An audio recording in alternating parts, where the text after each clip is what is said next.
Hola, Angelo. Hola, sí. ¿Cómo están, muchachos? Muy buenos días. Les saluda el profesor Francisco Mendoza. Hoy día tenemos una nueva clase del curso de Historia del Perú. Seguimos en el repaso, ¿ya? Y estamos en la tercera práctica del repaso superintensivo, o en la 11ª precisamente de este periodo de avances que venimos teniendo durante este lapso de tiempo. Como les decía hace un instante, hoy día el tema que vamos a terminar tratando a través de diversas preguntas es el tema del virreinato. Vamos a hablar del virreinato desde su fundación en 1542 hasta eh, el desarrollo de las reformas borbónicas y los cambios del siglo XVIII, que terminaron siendo bastante importantes. Entonces, vamos a abrir el abanico de temas. Vuelvo a insistir, tienes alguna pregunta, abre tu micro, la resuelvo, si es que la conozco, o si no, por el chat interno, con todo gusto para poder atender una mayor cantidad de temas y preguntas, ¿ya? Así que comencemos a trabajar. A ver, el primero de los puntos a tomar en consideración es este. Recuerden que en el año 1542, ya en el año 1542, el rey de España llamado Carlos I, que también es conocido con el nombre de Carlos V, establece las denominadas leyes nuevas de Indias. Y las leyes nuevas de Indias establecieron la creación de un nuevo sistema de gobierno que se le conocía con el nombre del virreinato, ¿ya? El virreinato. Con esto se anulaba a las gobernaciones y a los ineficientes gobernadores, ¿ya?, que fueron los que encabezaron la organización política del territorio americano recientemente conquistado. El problema de los gobernadores es que los encomenderos terminaban teniendo demasiado poder y estos gobernadores no podían controlarlos. El objetivo del rey, por lo tanto, era tener un control político más directo a través de un representante directo suyo que terminaba siendo el virrey, para poder no solamente ejercer un dominio político y organizar el gobierno, sino obtener una mayor cantidad de beneficios económicos.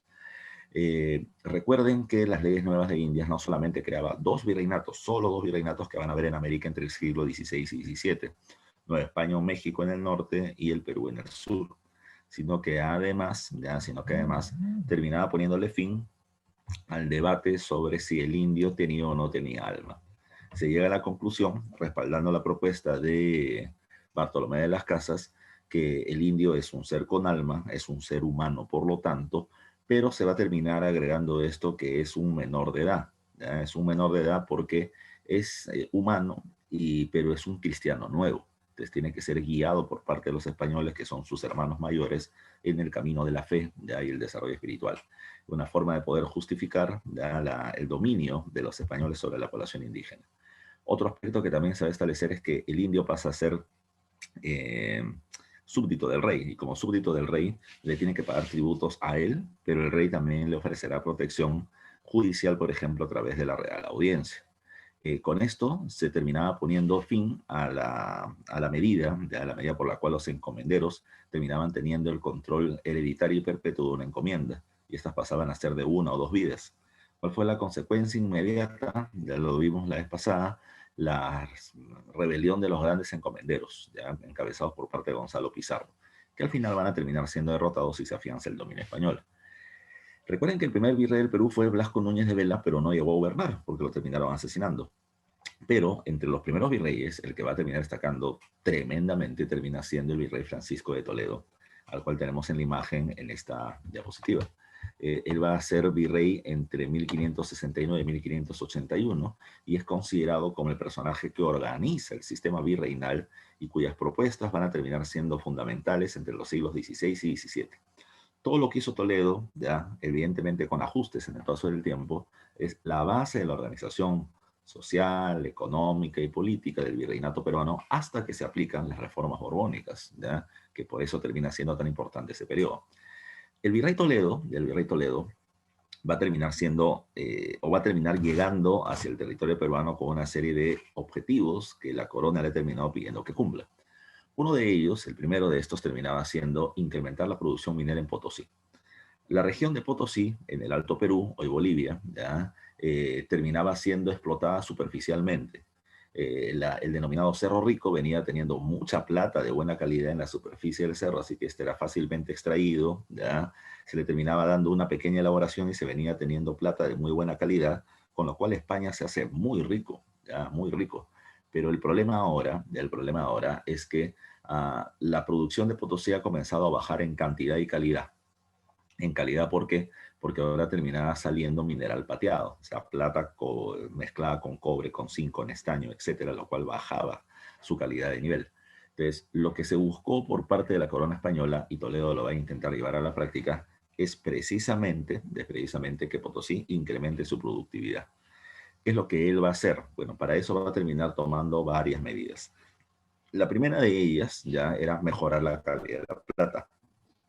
¿Cómo? Se va a terminar aplicando una técnica alemana de purificación de metales que ya se venía realizando en realidad en el Perú, simplemente que Toledo la va a terminar masificando. ¿Qué es lo que se hacía? El mercurio, que es un metal líquido, era puesto en grandes piscinas, elevado a altas temperaturas, y el metal, este metal pateado que te decía, sacado de las entrañas de Potosí, era fundido y puesto en estado líquido sobre el mercurio. Este mercurio caliente lo que hacía era separar el metal por peso atómico y de esa manera podías tener plata de alta calidad. ¿Ya? Este sistema se le conoce con el nombre del sistema de la amalgama de mercurio y Toledo no podía tener más suerte. Potosí, la mayor mina de plata del mundo, estaban en el Perú y en Huancavelica, Castro Virreina, Santa Bárbara para ser exacto, se terminaba encontrando la mayor mina de mercurio del mundo. Así que con eso, repito, se purifica la calidad de los metales y con eso España va a volver a obtener una gran cantidad de ingresos. Recuerden que Potosí era llamada como la joya más rica de la corona, ¿ya? Porque los ingresos dados por parte de la mina de Potosí son los que convierten a España en el reino más poderoso del siglo XVI en el mundo. Por otro lado, sacar minerales ya en gran cantidad no era simple. Lo primero que requieres es una gran cantidad de mano de obra para poder hacer socavones o huecos precisamente en los cerros para poder extraer el mineral. De esta forma lo que requiere Toledo es tener mano de obra disponible. Uno de los problemas que se había terminado generando con la invasión española, y lo debes recordar, es que los españoles vienen con enfermedades, viruela, sarampión, gripe y otras más, que van a generar una tremenda cantidad de muertes. La población se está reduciendo demográficamente, pero además de eso está muy dispersa, lo que terminaba generando la dificultad ya, de poder acceder a ellos. Toledo, con respecto a eso, va a terminar estableciendo un cambio. ¿Ya? Los pueblos que estaban dispersos en diferentes regiones ahora van a terminar siendo concentrados en un solo territorio. ¿Ya? Esa concentración de diversos pueblos en un solo lugar se le conoce con el nombre de reducción. ¿Ya? Reducción. El virrey Toledo establece políticamente el sistema de las reducciones para el virreinato del territorio peruano. Y de esa manera facilita, como dice acá, ¿qué cosa? Uno, tener mucha población indígena en un solo lugar para poder llevarlos a trabajar en la extracción de la minería. ¿Ya? ¿Cómo lo hace? ¿Ya? ¿Cómo lo hace el virrey Toledo? A través del restablecimiento del sistema de la mita. Para poder entender ello, tenemos que tomar en cuenta lo siguiente. Acá me he confundido de decir crónicas, no crómicas, ¿ya? Con N, ¿ya? De nariz. Cuando el virrey Toledo llega por acá, va a terminar estableciendo una visita general. ¿Ya? ¿Qué cosa es una visita general? La visita general es un censo. Es decir, él y sus funcionarios van a terminar yendo a los alrededores del Cusco, a la zona del Alto Perú, ya a la zona de los alrededores, y va a terminar midiendo la cantidad de población de un territorio. Eso es lo que termina siendo un censo. Pero no solamente va a terminar preguntando cuánta gente vive, sino a qué actividades económicas se dedican y a cuáles se dedicaron, ¿ya? Cuál termina siendo el nivel de su producción, ¿ya? Pero además de eso van a comenzar a hacer preguntas de carácter históricas, ¿ya? En esas preguntas históricas se van a terminar sacando dos informaciones que son fundamentales. Uno, ya la organización del Tahuantinsuyo visto desde la periferia. Hasta ese momento, la versión de las crónicas sobre el Tahuantinsuyo eran de la información que se recogía de las panacas cusqueñas. Y habían diferentes versiones. Los dos más sonados terminan siendo la versión del Inca Garcilaso de la Vega, que termina siendo la versión de la familia de Huayna Cápac. Y por otro lado venimos teniendo la versión de Betanzos, ya que es la versión de la familia Pachacute, ¿ya? Pero lo que se va a terminar haciendo son preguntas de los pueblos de los alrededores. ¿Cómo vieron los sometidos, la expansión incaica? Ese fue un punto interesante. El otro punto interesante es que los cronistas como Polo Dondegardo, José Acosta terminaban siendo intelectuales, ya intelectuales. No son como los primeros que terminan siendo soldados, sin, digamos, un pensamiento un poco más agudo. ¿Ya? Estos sí terminaban estando mucho mejor preparados y van a terminar extrayendo información un poco más interesante, a pesar de la distancia en el tiempo, porque ya ha terminado pasando casi 30 años desde la invasión española. El otro punto importante también dentro de este proceso es que a todos los pueblos a los que se les terminaba preguntando sobre el Tahuantinsuyo, todos terminaban respondiendo que cuando el Inca convocaba a la mita, todo el mundo iba a trabajar. Entonces, Toledo lo que observa es que la población tiene inserta en su cabeza ya la idea de trabajo para el Estado de manera obligatoria. Entonces, lo que hace Toledo es agarrar ese sistema de trabajo, la mita, y lo que va a terminar haciendo es que la gente trabaje para el gobierno virreinal. La mita que establece el virrey Toledo solo es la mita minera. Y lo digo así porque luego la mita se va a ampliar a otro tipo de actividades. Pero recuerden, una de las peculiaridades de la mita minera es que la gente era llevada a los centros mineros para la extracción de recursos. Pero el virrey Toledo establece que ese trabajo, que era obligatorio, debía ser pagado. Y esto ha sido pregunta de examen de admisión muy cercana. ¿Por qué Toledo establece el pago? Porque de esa manera se insertará a la población indígena al mercado que está buscando establecer el gobierno español. ¿A qué me refiero? ¿A qué me refiero? Si el indio tiene plata, ya si el indio tiene plata, va a poder, número uno, pagar sus impuestos, el tributo indígena con dinero. Y eso es lo que él establece. Él va a terminar tasando en dinero el tributo indígena. Hasta ese momento había tributo, el que se le pagaba a los encomenderos, pero se pagaba o con fuerza de trabajo o con parte de la producción. Toledo dice, no, se va a pagar en dinero y para eso te vas a la mina y yo te pago. Ahora, además de eso, además de pagar tu tributo, te va a sobrar dinero y con ese dinero vas a comprar productos, insisto, insertando al indígena dentro del mercado virreinal. Son varios de los cambios que él establece. Por otro lado, recuerden ustedes también lo siguiente, él establece el sistema de corregimientos, diferentes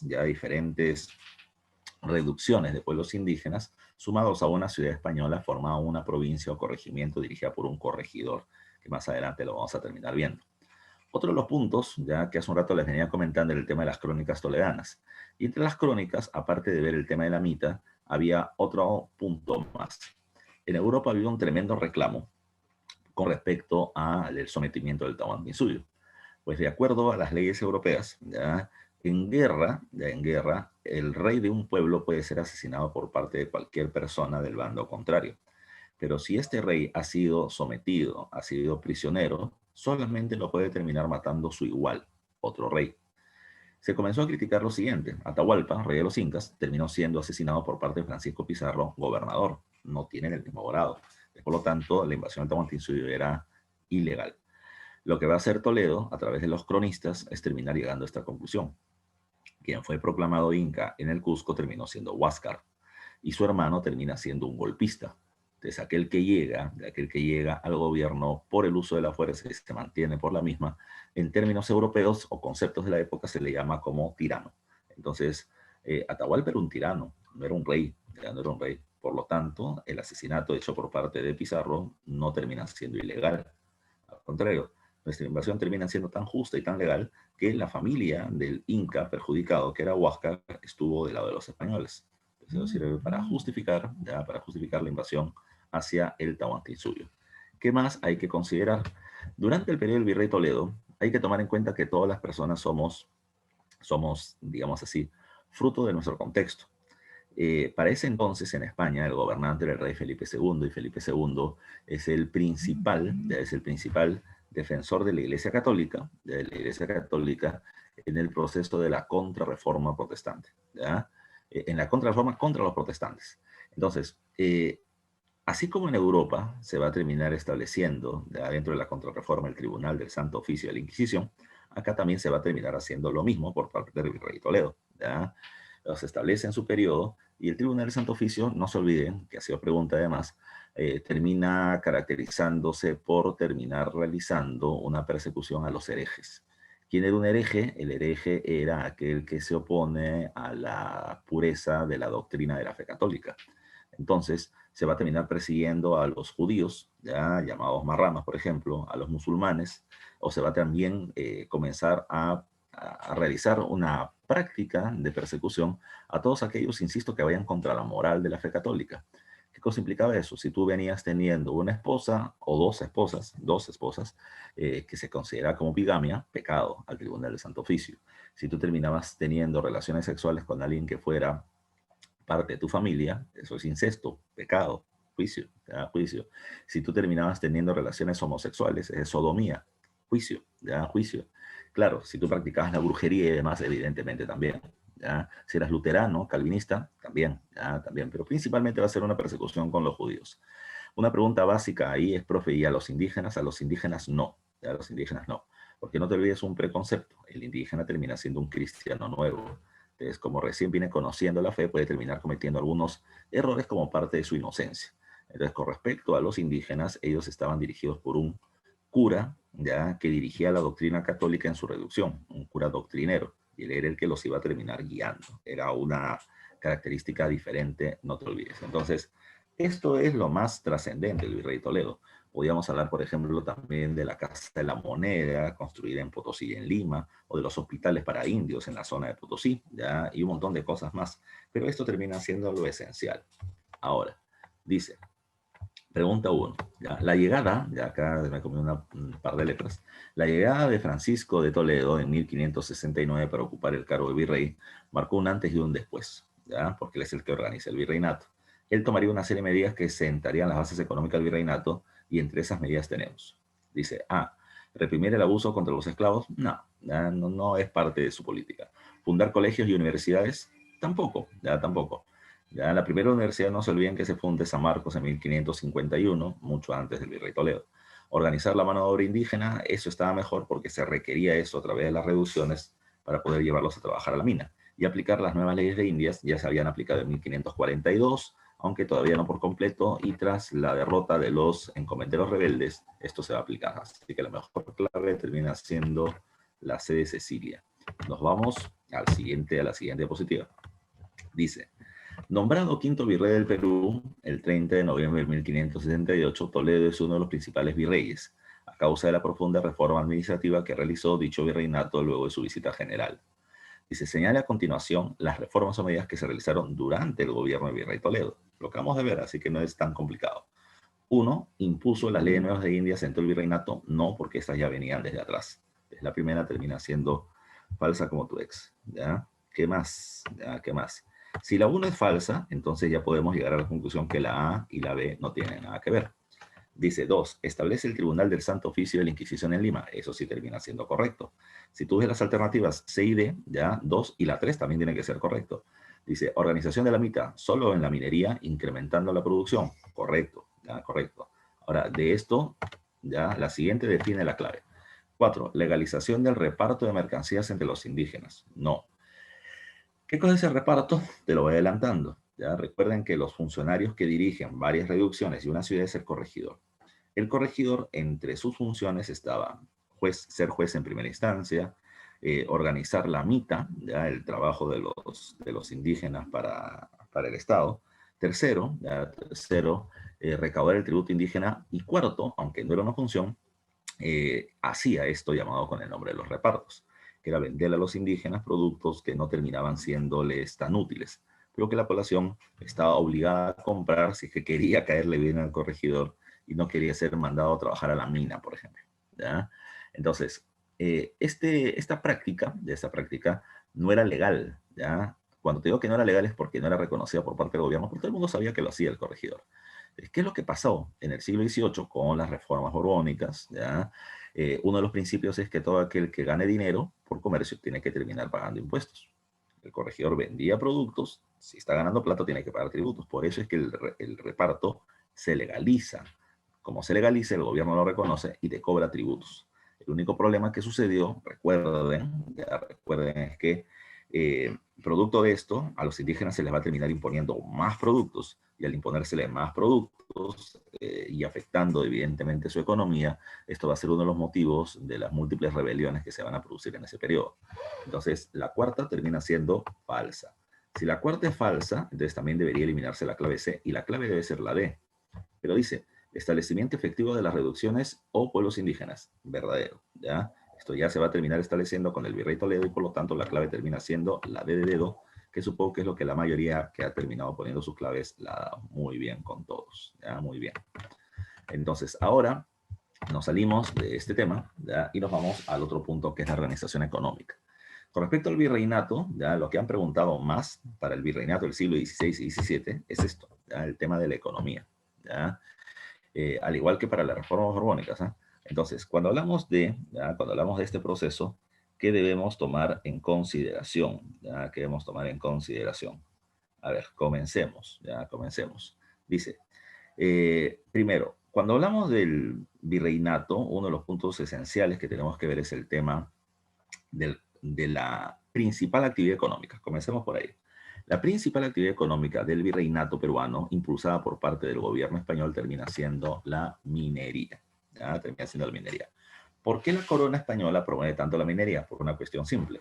Recuerden que en el siglo XVI en Europa se viene practicando algo llamado con el nombre del bullonismo. ¿Y el bullonismo qué implicaba? Que el indicador para poder saber qué reino era más poderoso que otros era la cantidad de minerales, o sea, de metal precioso, oro y plata, que se venía teniendo en las bóvedas ya guardadas. Entonces, si ese era el indicador de mayor poder, sin duda España era el reino más poderoso porque venía teniendo las minas de plata del territorio americano. ¿Ya? ¿Qué generó esto? ¿Ya? ¿Qué genera esto? Que España promueva la actividad minera, porque recuerden que la corona solamente por ello se quedaba con el 20% de la producción minera, que era el llamado Quinto Real. ¿Cuáles van a ser los principales centros mineros de la época? Lo dijimos hace un rato. Potosí, de donde se extrae plata, y Huancavelica, de donde se extrae el mercurio para purificar dicho metal. Entonces, no te olvides que la minería termina siendo la principal actividad económica de la época. ¿Qué más hay que recordar con respecto al caso, muchachos y muchachas? ¿Ya? Otro aspecto importante es la actividad comercial. Cuando hablamos del comercio, no te olvides tú, no te olvides tú lo siguiente. Con respecto a la actividad comercial, España va a terminar practicando el mercantilismo. ¿Qué cosa implica eso? Que el Estado español promueve la actividad comercial, promueve la actividad comercial, pero siempre interviniendo en la economía. Y cuando hablamos de que interviene en la economía es porque va a terminar cobrando altísimos impuestos, y va a intervenir en el control del precio de los productos. Ese va a terminar siendo uno de los puntos esenciales para la época, ¿ya? Para la época. Eso se le conoce con el nombre del justiprecio y es parte de lo que se le denomina como el antiguo régimen, ¿ya? El rey terminaba diciendo cuál era el precio justo de un producto. O sea, no era por la cuestión del mercado, por oferta y demanda, como lo conoces tú por Adam Smith, sino por intervención directa del Estado en la economía, ¿ya? ¿Qué más hay que tomar en consideración con respecto a este punto? ¿Ya? ¿Qué más hay que ver? Cuando hablamos de este proceso, ¿ya? Cuando hablamos de este proceso, otro elemento importante termina siendo el tema del comercio entre España y América. España va a terminar ejerciendo un dominio comercial monopólico, que significa ya de que los americanos solo le pueden comprar productos a España, ¿ya? Por eso dice acá que hay un dominio unilateral. España manda sobre las colonias americanas, ¿ya? No le podemos comprar productos legalmente a otros reinos, ni a Portugal, ni a Inglaterra, ni a Francia, ni a nadie. Cuando digo legalmente, es porque recuerden que si había comercio ilegal, que era el sistema del contrabando. ¿Y por qué el contrabando se terminó siendo muy común en la época? Por otro punto más. Una segunda característica, además del monopolio, terminaba siendo el llamado exclusivismo. ¿Y qué cosa era el exclusivismo? El exclusivismo es el hecho por el cual entre España y América solo podía haber un comercio directo entre los llamados puertos mayores. ¿Cuáles eran los puertos mayores? Acá hay un punto ya que tomar en cuenta.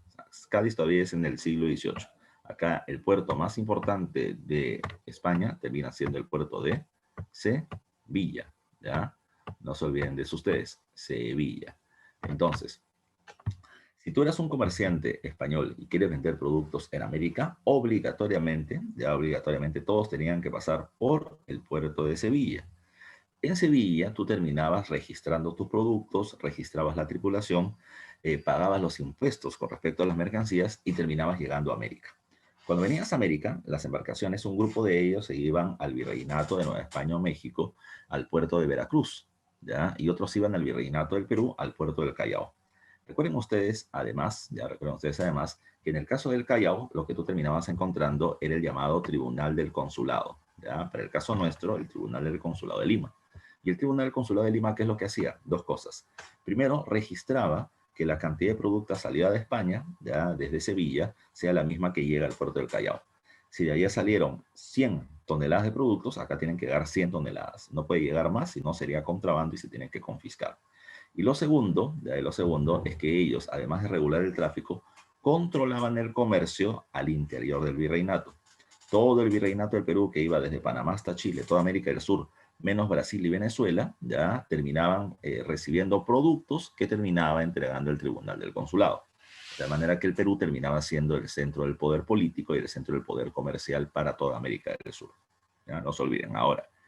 Recuerden, recuerden que esto no terminaba siendo tan simple, porque cuando los productos venían desde Europa hasta América, recuerden que la mayoría de los productos que terminaban llegando eran mercancías, ropa, vino, herramientas, etcétera.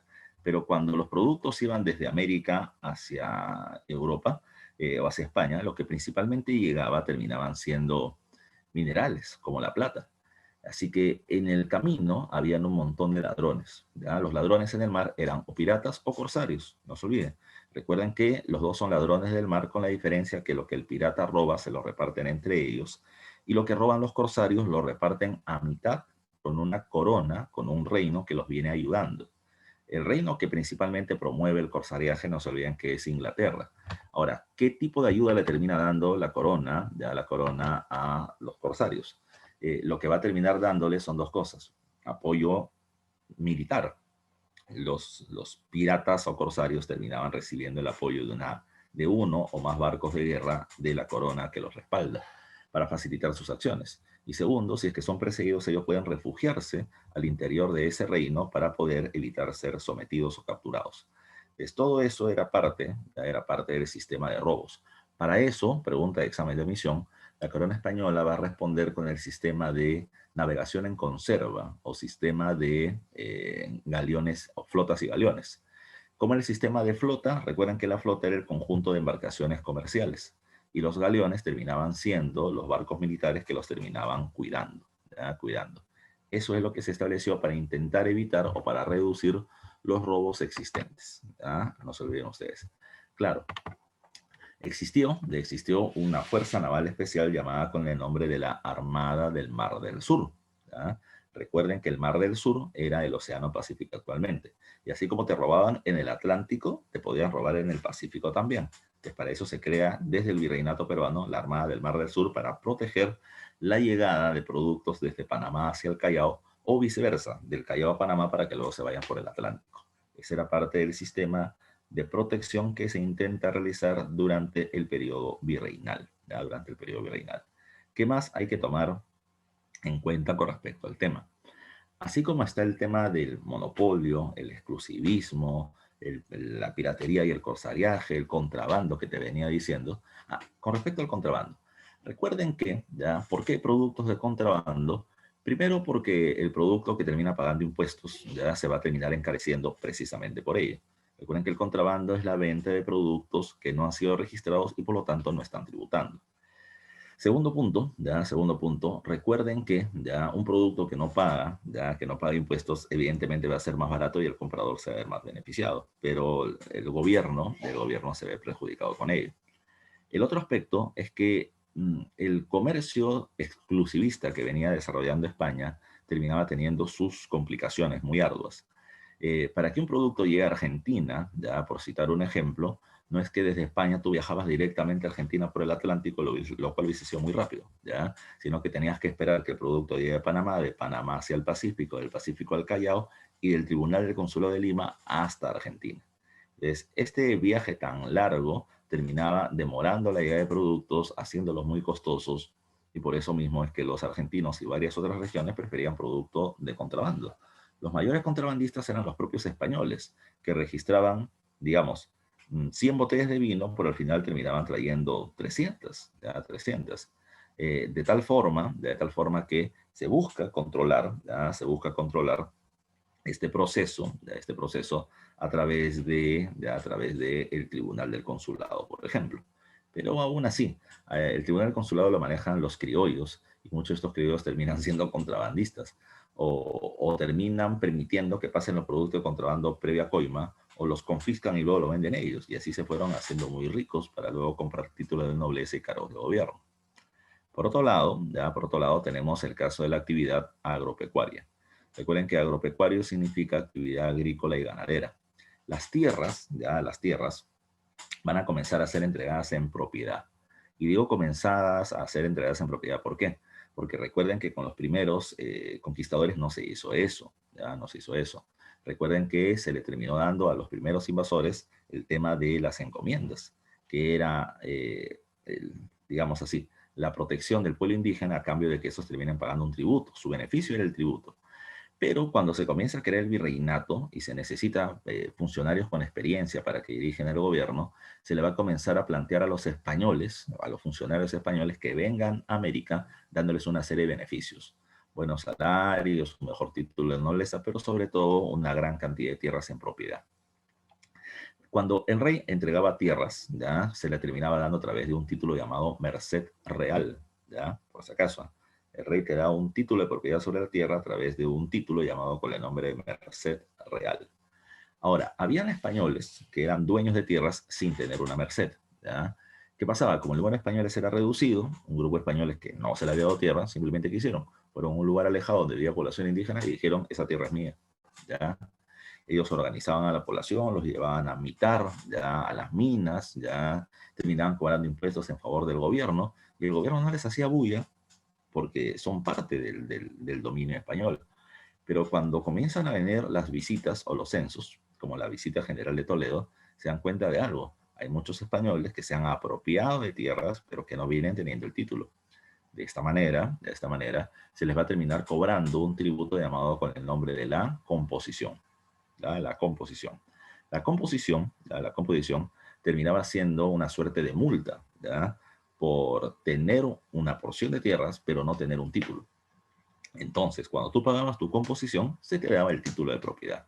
De esa manera se aseguraban el dominio de un territorio, ¿ya? Así que para poder tener tierras, o podías recibir un título mediante la merced real o pagar una multa mediante la composición y te hacías de la propiedad de un terreno, por si acaso. Ahora, esas tierras podían ser utilizadas para actividades como la agricultura, y se le llamaban haciendas, o para la ganadería, y se le llamaban estancias, ¿ya? Por eso dice ahí haciendas y estancias. La primera agrícola, la segunda ganadera. Ahora, las haciendas podían ser, por ejemplo, cañaverales, ¿ya? Para producir azúcar, por citar un ejemplo. Ahora, ¿quién era el que trabajaba esas tierras? Bueno, la mano de obra es diversa, pero recuerden que con los españoles también comienzan a llegar esclavos, ya población africana, ya población africana. El problema con el africano es que cuando los quisieron llevar a trabajar a las minas o en las tierras agrícolas en la sierra, no daban, ya no daban, la altura no era con ellos, ya la altura no era con ellos, así que terminaron de aplicar la corona española con eso, un sistema de segregación. El indio vive en la sierra, el negro vive en la costa, así que el negro terminaba convirtiéndose en mano de obra esclava en las haciendas costeras, mientras que los indígenas terminaban siendo yanaconas en la zona de la sierra. Recuerda que el yanacona le da una porción de tierra por trabajar las tierras ya, del hacendado local. ¿Ya?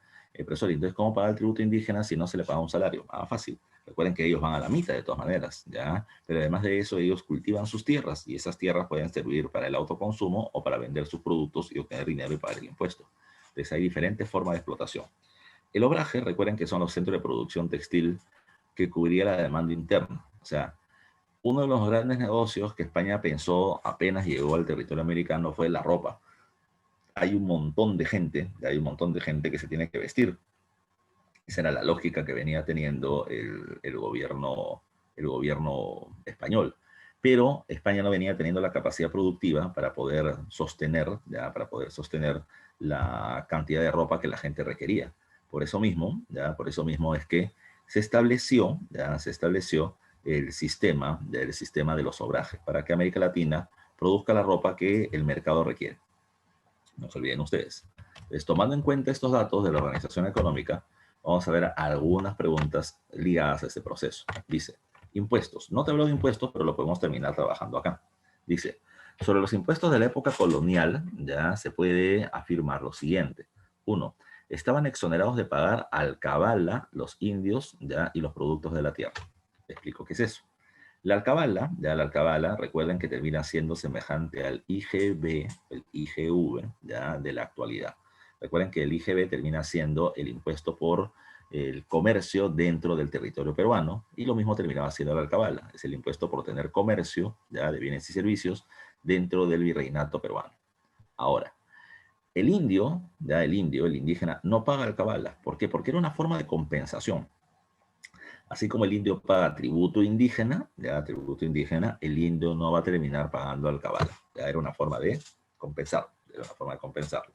La alcabala era poca, ya era el 2% del precio del producto, aunque en el paso del tiempo este va a ir creciendo. Ya no te olvides tú. Así que esta primera alternativa sí termina siendo correcta. ¿Ya? Ya estaban exonerados los indios, estaban exonerados. Entonces, si estaban exonerados y la U no es correcta, entonces eliminamos automáticamente la C y la D.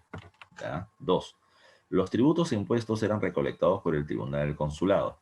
Y la respuesta es no, o sea, no todos los impuestos. Los que estaban ligados a las actividades comerciales, sí, ya sí. El Tribunal del Consulado maneja el comercio dentro del virreinato peruano. Pero el impuesto, por ejemplo, de la alcabala, no lo terminan viendo ellos. ¿Ya? Así que la 2 termina siendo falso. Dice 3. Profesor, entonces, ¿quién se encargaba de cobrar el impuesto y manejar el dinero del Estado? Ah, había una institución llamada la Real Hacienda, que era como el Ministerio de Economía de aquella época. ¿Ya? Tercero, dice, el diezmo religioso era recaudado por el gobierno español. Sí, era recaudado por el gobierno y era entregado a la Iglesia Católica, ¿ya? Y la Iglesia lo va a terminar repartiendo entre sus órdenes, ¿ya? 4. La alcabala se cobraba solo por transacciones de alquiler. No, falso. La alcabala, ya, a ver, ya, oye, entonces, ¿cómo hacemos? ¿Qué me están pidiendo? ¿Lo incorrecto o lo correcto? Entonces, tendría que ser uno. Claro, aquí está, ya. Entonces, la alcabala dice se cobraba solo por transacción de alquiler. No, repito, por toda actividad comercial dentro del virreinato peruano. Yo termino vendiendo una chompa, tengo que pagar alcabala. Entonces, no solamente era por el alquiler de un espacio donde poder vivir. Y la quinta dice, el tributo indígena no era pagado por los curacas. Eso es verdadero. La población indígena, creo que es el siguiente punto. La población indígena estaba dividida en dos grupos. Estaba dividido entre el indio noble y el indio del común o indio de cédula. Entonces, el indio noble tenía como peculiaridad el hecho de no pagar tributo indígena y eso termina siendo correcto. Por lo tanto, ya la clave en esta pregunta termina siendo la clave A, no 3 y 5, que supongo lo que han terminado marcando ustedes. Muy bien, muchachos. Entonces, ese es un punto aparte. Profe, ¿qué otro impuesto más debo conocer? Bueno, ya te hablé de la alcabala por el comercio interno. El otro impuesto, el tema comercial, es el almojarifazgo, que es el impuesto al comercio internacional, ¿ya? Por el sistema de liberación de productos en aduanas. Por otro lado, tenemos el caso del diezmo, que era el pago del impuesto de los católicos a la Iglesia Católica. Profe, si no era católico, no podías no ser católico, todos lo eran, ¿ya? Por otro lado, tienes el caso del quinto real, que te mencionaba hace un rato, que es el 20% de la producción minera pagada, ya pagada a la corona española. Recuerden que también ha venido un impuesto en examen de admisión llamado con el nombre de la media anata. La media nata era el impuesto pagado por los funcionarios al gobierno, por los funcionarios públicos al gobierno. Durante tu primer año de trabajo dentro del Estado, el 50% de tu salario era entregado al gobierno central, ¿ya? Entre otros datos más, ¿ya? A ver, vámonos al otro punto, la organización social. Hay diversas formas de poder entrar a ver, ¿ya? O a entender la organización social del virreinato. Una de esas es la que está acá, ¿ya? Y vamos a trabajar precisamente sobre ese punto. Se habla de una sociedad tripartita, es decir, dividida en tres niveles, ¿ya? Ahora, esos tres niveles van a estar ligados al factor raza, es decir, si eres blanco o no lo eres, ¿ya? Linaje, si eres noble o no lo eres. Y ocupación, ¿ya? ¿Qué cargo tienes dentro, ¿ya? del territorio? Si terminas siendo funcionario del gobierno, si terminas siendo profesional, si solamente eres trabajador, si eres trabajador campesino, si terminas siendo esclavo. O sea, hay una división de la sociedad.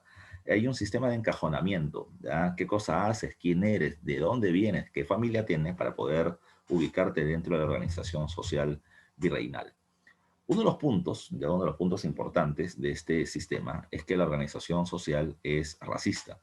Y cuando hablamos de racista, ¿ya? Cuando hablamos de racista, no me estoy refiriendo a los insultos que pueden terminar realizando alguien, ¿ya? De la élite contra alguien de los sectores populares por su factor racial, ¿ya? No me estoy refiriendo exclusivamente a eso, sino que si tú eres blanco, tienes mayor cantidad de beneficios, ¿ya? Si no lo eres, entonces vas a terminar teniendo complicaciones.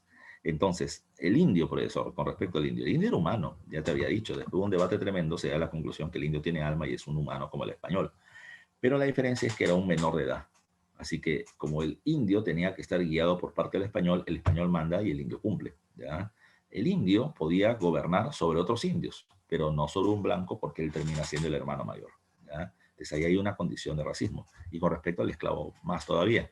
¿Por qué el esclavo es esclavo? Porque no tiene alma. ¿Por qué el esclavo es esclavo? Porque tiene sangre esclava, la cual se termina pasando de manera hereditaria de padres a hijos. Entonces hay una jerarquización social en base a factor raza.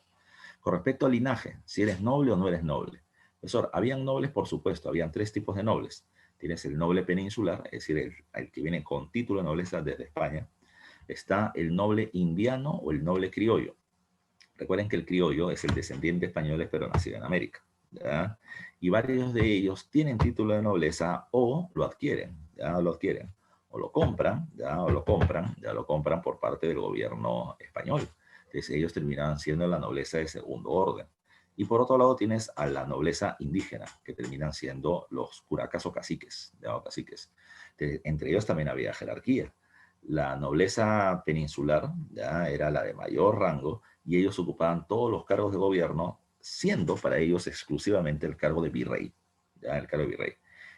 La nobleza criolla podía, en el paso del tiempo, va adquiriendo, comprando cargos de gobierno y puede llegar hasta el segundo cargo más importante, que era el oidor, el juez de la Real Audiencia. Pero a donde no podía llegar era el cargo de virrey, porque, insisto, este era exclusivo de los españoles. El tercer caso termina siendo el caso del noble indígena. El noble indígena es noble, pero solamente va a tener cargos de poder con respecto a alguien de su misma condición, con otro indio. Ya, no te olvides tú. Por otro lado, si no eres noble, eres gente del pueblo. Ya eres gente del pueblo. Puede ser español, criollo, mestizo o indio. Ya, o indio. En el caso del indio, recuerden que viven separados. Esa es la otra característica, el segregacionismo. España intenta en un primer momento separar a la población blanca de la población indígena físicamente. ¿Ya? Los blancos en las ciudades, los indios en las reducciones. ¿Ya? Los indios en la reducción. Ese era un primer intento de división. ¿Ya? Pero así como se les dividía, cada uno venía teniendo sus líderes. En la ciudad está el alcalde, ya en el cabildo, y acá terminabas teniendo al cacique en la reducción. Ellos terminaban pagando impuestos como el tributo indígena, ¿ya? Pero no pagan impuestos como la alcabala, ¿ya? Cosa diferente con respecto a los españoles. Entonces, se intentó separar, ¿ya? Separar y tener una organización política, jurídica, tributaria diferente. Por eso es que se termina hablando de esto, de las llamadas repúblicas, ¿ya? De las repúblicas. La República de Indios y de Españoles, que intentó generar esa segregación y separación, pero que en la práctica no terminó funcionando, ya no terminó funcionando. Tomen en cuenta que la separación entre ellos era muy clara. Por un lado tenemos a los españoles. ¿Quién era el español? El blanco, ¿ya? Entonces, habían dos tipos de españoles, el español peninsular y el español americano, ¿ya? El español peninsular era el español venido de España. El español americano terminaba siendo el criollo, ¿ya? El de padres españoles pero nacido en este territorio de ascendencia europea, ya muchos de ellos terminaban dedicándose a actividades comerciales, ya comerciales, y tomen en cuenta que algunos de ellos eran nobles. No todo peninsular y no todo criollo son nobles, solamente un grupo reducido de estos. Por lo tanto, por esa misma condición, por ser nobles, venían teniendo un alto cargo en el gobierno, una posición social destacada, y se podía saber su poder de acuerdo a dónde viven, de a dónde viven. ¿Qué profe? ¿Vivían en San Isidro, vivían en La Molina? No me refiero a eso. Era más interesante dónde vivían ellos. La gente de la élite vivía en el Lima Centro, en el cercado de Lima. Pero si este era Palacio de Gobierno, si tú eras una familia influyente, sobre todo de familia de alta estirpe, o sea, noble antiguo, tus viviendas terminaban estando más cerca a Palacio. Mientras más cerca de Palacio, implicaba que tenías una mayor influencia social. Tu influencia también estaba de acuerdo a dónde te sentabas en la misa. Si tú estabas sentadas en las primeras filas, ya de eso dependía tu poder. Tu poder dependía de en qué parte de la procesión, cuando sacaban a un virgen o a una virgen o un santo, dónde te encontrabas tú. O sea, esto terminaba siendo importante, la ubicación, ¿ya? La presencia en la foto, ¿ya? Dónde estabas para poder saber quién eres. No te olvides. Así como tenemos a ellos, tenemos el caso de los indios. El indio, como te dije, era humano, pero menor de edad, porque es un cristiano nuevo, y estaban divididos entre indio noble e indio no noble. El indio noble es el curaca o cacique, ¿ya? El cacique es el término más general, pero recuerden que este personaje no pagaba tributo indígena. Él era educado en los colegios de caciques, como el Colegio El Príncipe en Lima o el San Francisco de Borja en el Cusco, para que termine asumiendo que él terminaba siendo un funcionario del gobierno español, que tiene que proteger los intereses de España antes que los intereses de la población indígena. Por otro lado, ¿ya? Por otro lado, recuerden que el cacique no paga tributo indígena, como ya les comenté hace un rato, y la otra particularidad, ¿ya? La otra particularidad es que el otro grupo de los indígenas era el llamado indio del común, aquel que no pagaba impuestos, ¿ya? Aquel que pagaba impuestos. El indio del indio del común también se le llama indio de cédula. Recuerden que en el lugar donde ha nacido se registra su nacimiento en la cédula del pueblo donde ha terminado naciendo. Entonces, si él ha nacido en Lima, está obligado a tributar en Lima. Ya no te olvides de eso tú. Y como está obligado a tributar en Lima, ¿qué pasa si él se retira de esta ciudad? Si él se retira, pues no pagará impuestos. Al pueblo donde él vaya, va a terminar siendo llamado forastero y el forastero no paga tributo indígena y era una forma de evadir los tributos en la época. Ahora, la condición de esclavo solamente recaía sobre la población africana o afrodescendiente. Los esclavos, recuerden ustedes, van a terminar trabajando principalmente en las haciendas de la costa, ya sean como mano de obra agrícola, como agricultor, ya sean como, por ejemplo, sirvientes en las casas de los nobles. Podían ser damas de compañía, podían ser artesanos trabajando precisamente para su amo, o sirvientes domésticos. Habían diferentes tipos de esclavos, ¿ya? Estaba, por ejemplo, el esclavo bozal, aquel que se negaba a aprender, ¿ya?, el idioma del lugar donde ahora estaba viviendo. O estaba el esclavo palangana, que intentaba precisamente vestirse y comportarse como los amos, ¿ya?, como los amos. Está el caporal, que terminaba siendo el esclavo que terminaba mandando a otros esclavos y hasta los terminaba maltratando como si él fuera el amo. O estaba también, por ejemplo, el negro padrillo, ¿ya? Los esclavos eran comprados, no te olvides tú, se vendían en plaza pública. O sea, los vendedores de esclavos se iban al centro de Lima, a la Plaza Mayor, y decían, acá hemos traído unos cuantos especímenes, ¿ya? Que más se terminaban requiriendo eran tres. Los niños, ¿ya? Los niños, las mujeres educadas para que sean damas de compañía de las mujeres de la nobleza y los negros fuertes, ¿ya? Es más, si terminaban siendo muy musculosos, si venían teniendo una gran fuerza física, ¿ya? Los terminaban comprando para que se reproduzcan con las otras esclavas. O sea, los compraban para que tengan sexo con otras esclavas y tengan hijos precisamente de alta fuerza para que puedan terminar siendo trabajadores a futuro del amo. Entonces, habían esclavos que solamente terminaban siendo comprados para eso, ¿ya? Para tener sexo, ¿ya? Parte precisamente de lo que sucede en la época. A ver, saliendo de esto, recuerden que por más que se intentó hacer la segregación, evitar que indios, negros y blancos se terminen cruzando, ¿ya? A pesar de eso, el humano es humano, ¿ya? Y de todas maneras van a terminar habiendo cruces raciales. Entre los cruces raciales terminan naciendo las llamadas castas, y las castas terminan siendo varias, son más de 50, pero las más comunes son las que están poniendo ahí. Recuerden que el cruce de un blanco con una mujer indígena era el mestizo, ¿ya? El mestizo con un indígena, hombre o mujer, terminaba saliendo segundón o chino, ¿ya? El segundón con una mujer indígena u hombre indígena terminaba saliendo tercerón, ya tercerón o cholo. Y así iban el cuarterón, el quinterón, con la mezcla precisamente de otra indígena. Por otro lado estaba el cruce del negro con el blanco, ya que podía salir mulato o sacalagua. Sacalagua si tenía piel blanca pero con rasgos de negro. Y por otro lado podía ser mulato si es que tenía piel oscura pero con rasgos de blanco, ¿ya? Por otro lado estaba el sambo, la raza prohibida, ya el cruce de indio con negro, porque la corona no quiere que estos dos sectores sociales explotados se terminen uniendo, ya, porque podrían generar grandes problemas. No te olvides tú. Vámonos con algunas preguntas ligadas al tema social, ya al tema social y mezclado con otros elementos que tenemos por acá. Pregunta 4 dice, durante la primera mitad del siglo XVI se fueron sentando las bases de la economía colonial del virreinato. Esta economía se caracterizó, entre otras cosas, ¿por qué? ¿Ya? Dice, explotar Potosí desde el siglo XVII, falso, porque fue explotado en el siglo XVI. ¿Ya? El trabajo de indígenas y de esclavos, claro. Recuerden que el indígena termina siendo el mitayo, que va a ir a la mina, pero no solamente a la mina, sino que luego se establece la mita para el obraje, se establece la mita de plaza, que es para la construcción de caminos, puentes, iglesias y demás, y la mita de pongos, para que termines trabajando como sirviente a favor del Estado, ¿ya? No se olviden ustedes, ya no se olviden ustedes.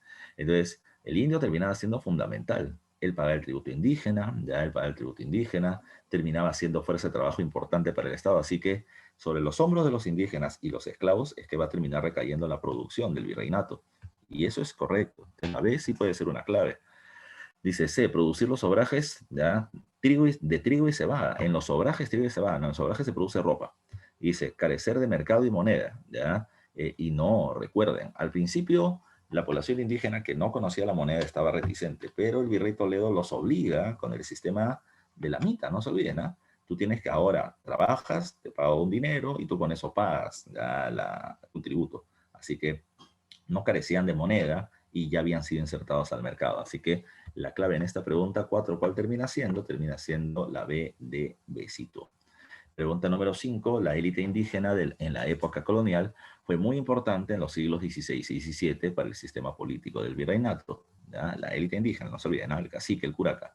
La misma fue un nexo del poder político entre el Estado y la población, claro, porque no te olvides que la principal función del cacique era, como les dije, servir de intermediario entre la necesidad del Estado, del gobierno, y la mano de obra de la población. Cuando el gobierno dice que se construye un puente, un camino, es el cacique el que organiza la mano de obra, ¿ya? Así que dice, al respecto podemos afirmar, dice, A, integraron la Real Audiencia de los corregimientos, NEL, ¿ya? Estos eran cargos de gobierno para los blancos, porque no hubo ningún indígena que sea parte de las audiencias. Sí, mucho más adelante Mateo Pumacahua, tras respaldar al gobierno español contra la rebelión de Tupac Amaru II, ese es otro cantar diferente. Dice, B, ¿trabajaban en las minas, obrajes, plantaciones y haciendas? No, me están hablando de quién, de la élite indígena, me están hablando del cacique y él no termina tributando, ¿ya? Dice, se educaron en los colegios como el San Francisco de Borja del Príncipe, eran los colegios de caciques y eran los colegios de la élite, entonces esa debería ser la clave. D, solo se reconoció a la élite curacal cusqueña, no, ¿ya? Se reconoció a todos. ¿Por qué? Insisto, porque los caciques son los intermediarios entre la mano de obra de la población y el gobierno español. Esto no era nuevo, esto se hacía desde la época prehispánica. ¿Ya? Los incas respetaban a los curacas, ¿ya? Y lo mismo van a hacer los españoles porque saben que sin ellos no van a poder tener el control sobre la población y sus tributos, ¿ya? Así que por ellos terminaban siendo fundamentales, ¿ya? Fundamentales.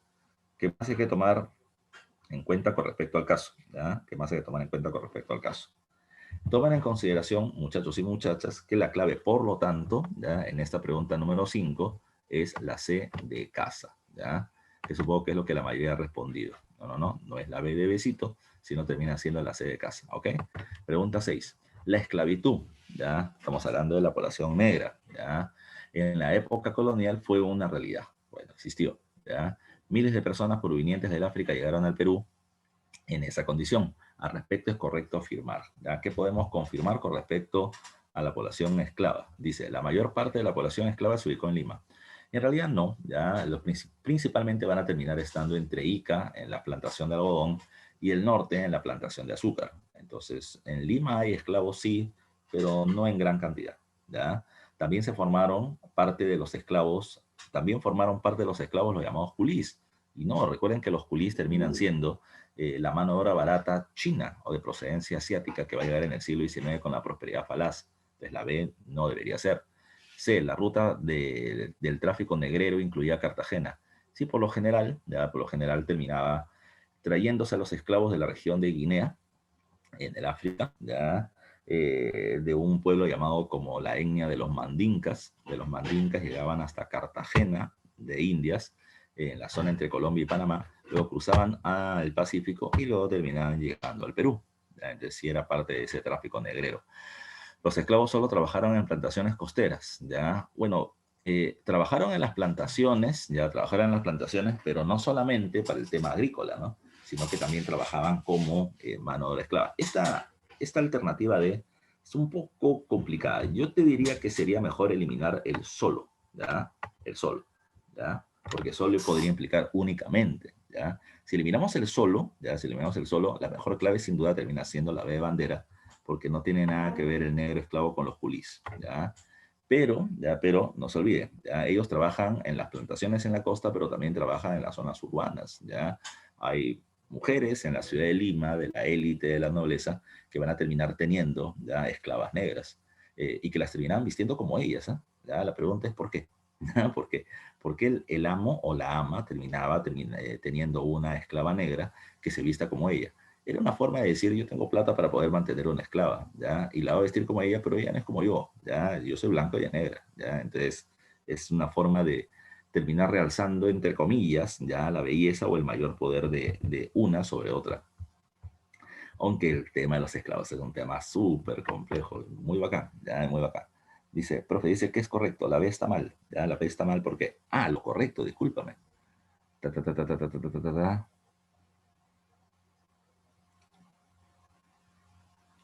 Es correcto afirmar. La mayor parte de la población esclava se ubicó en Lima, falso. También eran parte de, falso. El tráfico negro, claro, sí, tienes razón, ya tienes razón. Entonces, no tenía por qué borrar nada, ¿no? La clave es la C de casa. Sí, sí, sí, me equivoqué, ya. Es un lapsus blanquiazul.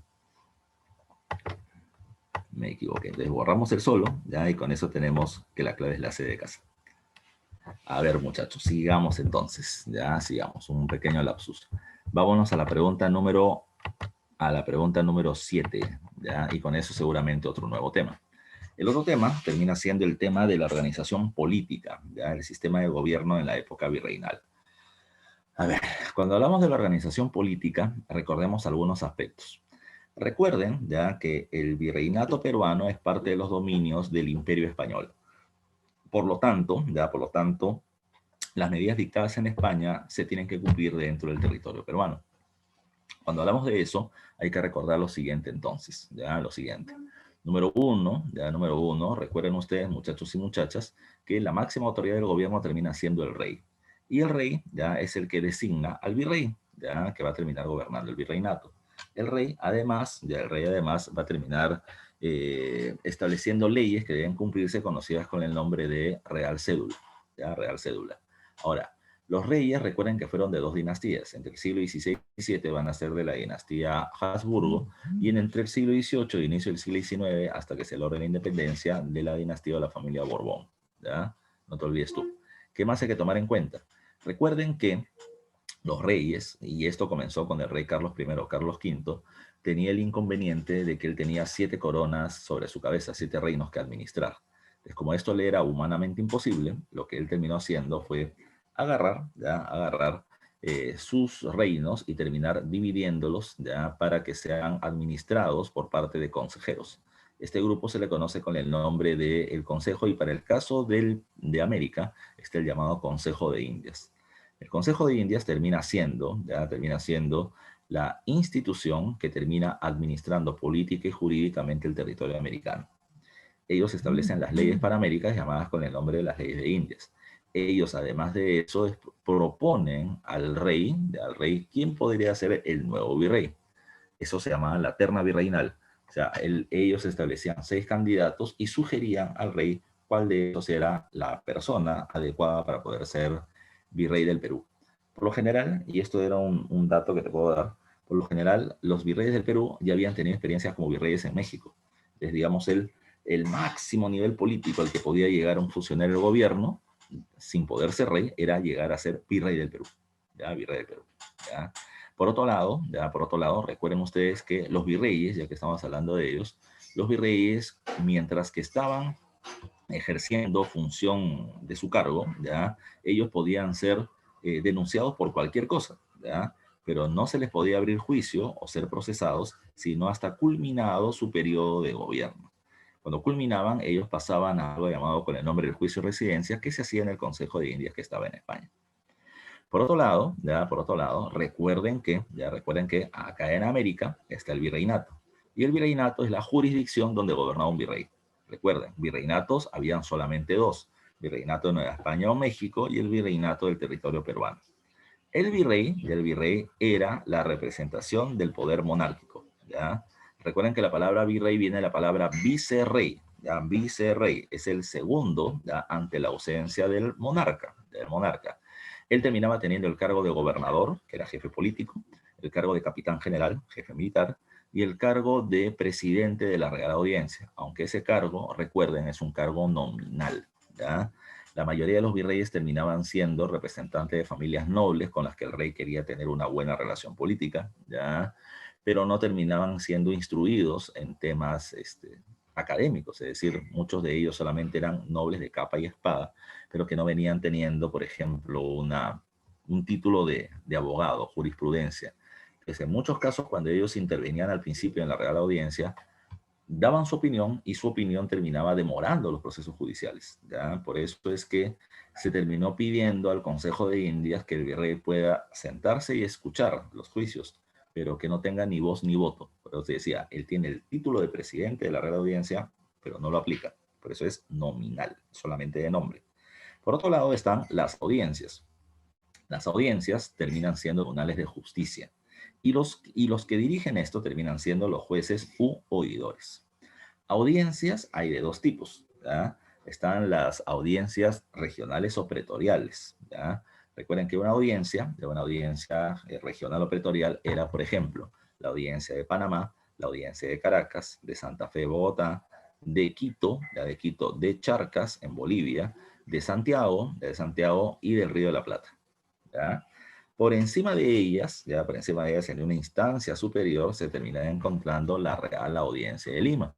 Entonces, si no te gustaba el resultado de una audiencia regional o pretorial, tú podías ir a una instancia superior que era la Real Audiencia de Lima. No te gusta la Real Audiencia de Lima en el Virreinato peruano, te puedes ir a la máxima instancia a la que puede llegar un americano, que termina siendo, el Consejo de Indias, ¿ya? El Consejo de Indias, que hasta ahí podía llegar un proceso de reclamo por parte de un poblador americano, no te olvides tú. Recuerden que hay niveles, ¿ah? ¿Cuál es el primer nivel judicial? El corregidor, que es el jefe de la provincia. Él es el juez en primera instancia. ¿No te gusta su resultado? Audiencia. ¿No te gusta el resultado? Real Audiencia. ¿No te gusta el resultado? Consejo de Indias. ¿No te gusta el resultado? Pues te mete la lengua a la boca porque no te van a terminar escuchando más, ¿ya? ¿Qué más hay que tomar en consideración? El virreinato estaba dividido en provincias y esas provincias se les conoce con el nombre de corregimientos, ¿ya? ¿Qué es un corregimiento? Dice ahí, es una jurisdicción provincial, una provincia, de una provincia. Y tomen en cuenta que en esa provincia, quien dirigiera el corregidor. ¿Qué es el corregidor? Cuatro cosas, te la dije ya hace un rato. Es juez en primera instancia. Segundo, él es el que termina organizando la mita. Él es el que designa a dónde van a ir los indígenas a trabajar. A la mina, al obraje, a la construcción o como sirvientes. Por otro lado, ellos son los encargados de recaudar los tributos, como el tributo indígena, por ejemplo. Entonces, recuerden, al corregidor le dicen, a tu corregimiento le corresponde pagar de tributo indígena, supongamos, $500,000 de soles. Supongamos que la moneda sea soles cuando era pesos en la época, pero $500,000 de soles. Entonces, tú tienes en tu corregimiento, tienes una ciudad y 9 reducciones. Entonces, termina diciendo ya, bueno, cada una de estas, si son $500,000 y son 10, 50,000 va a terminar pagando cada uno, 50,000 soles. En la reducción está el cacique. Entonces al cacique yo le digo, cóbrale a la gente. Yo vengo en junio o en diciembre, que eran las dos únicas fechas donde se cobra tributo indígena, a terminar cobrando, ¿ya? O a terminar recaudando lo que tú has cobrado. Esa terminaba siendo su chamba, ¿ya? Si es que alguien no terminaba pagando, él terminaba ejerciendo presión, ¿ya? Pero era parte de la función. Repito, juez en primera instancia, organiza la mita, y termina haciendo la recaudación de los tributos. Y por otro lado, no se olviden ustedes, ellos obligaban a la población indígena, en su mayoría, a comprar productos que no le eran útiles, ¿ya? A través del sistema del reparto o reparto de mercancías, como se conocía en la época, ¿ya? ¿Qué más, muchachos y muchachas? El otro aspecto a tomar en consideración, ¿ya? Es que, como les dije, al interior del corregimiento provincia, tenemos el pueblo de indios o reducciones y el pueblo de españoles que terminan siendo las ciudades, ¿ya? Las ciudades. Las ciudades venían teniendo como centro de gobierno el municipio. El municipio también se llamaba como cabildo. Este tiene un dirigente, que es el alcalde, y además de eso viene teniendo la junta de notables, que son los descendientes o los representantes de las familias nobles fundadoras de esa ciudad, ¿ya? Ese era el organismo de gobierno local, ¿ya? Local dirigido por un alcalde en las ciudades, ¿ya?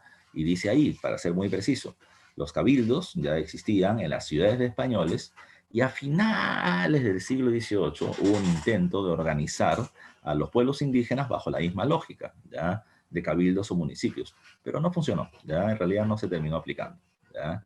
Cuando hablamos de esto, ¿ya? Cuando hablamos de esto, hay otro elemento también a tomar en consideración y que termina siendo la reducción. Ya sabes que la reducción terminan siendo los pueblos de indios, ¿ya? No te olvides tú, ya no te olvides tú, la reducción son los pueblos de indios.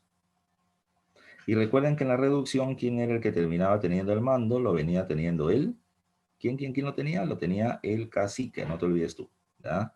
Lo tenía el cacique. Ahora, recuerden que estos caciques están subordinados, como muy bien dice ahí, al corregidor, porque el corregidor terminaba siendo en conjunto el jefe de toda la provincia, lo que incluía a las reducciones, ¿ya? No te olvides de ese caso. Tomando en cuenta, ya, tomando en cuenta este proceso, ya, este proceso, nos vamos a ver algunas preguntas. Dice, pregunta 7. La institución más importante después de la figura del virrey fue la Real Audiencia. ¿Ok?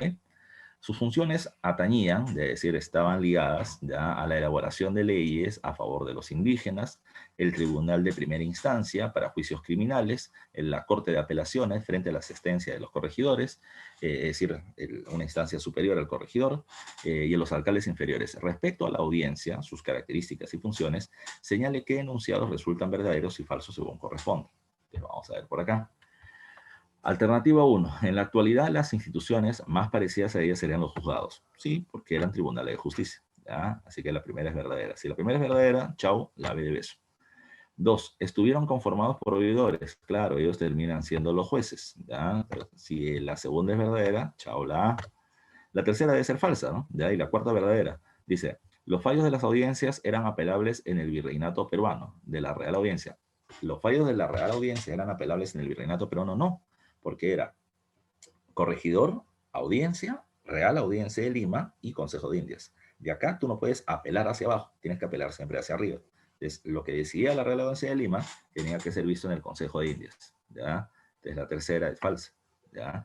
La cuarta dice, asumía también funciones políticas en casos necesarios, y eso es verdadero.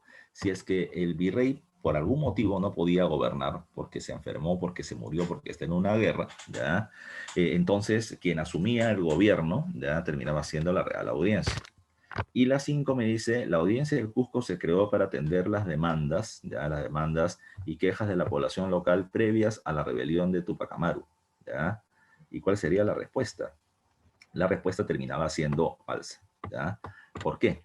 Porque cuando José Gabriel Condorcanqui ¿ya? Termina, eh, o antes de que él se termine rebelando en el Cusco, él termina llegando a Lima. Espero que alguno de ustedes se acuerde de ese tema.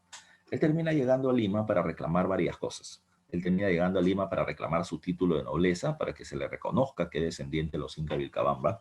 Él termina pidiendo de que el Alto Perú retorne al territorio del virreinato peruano.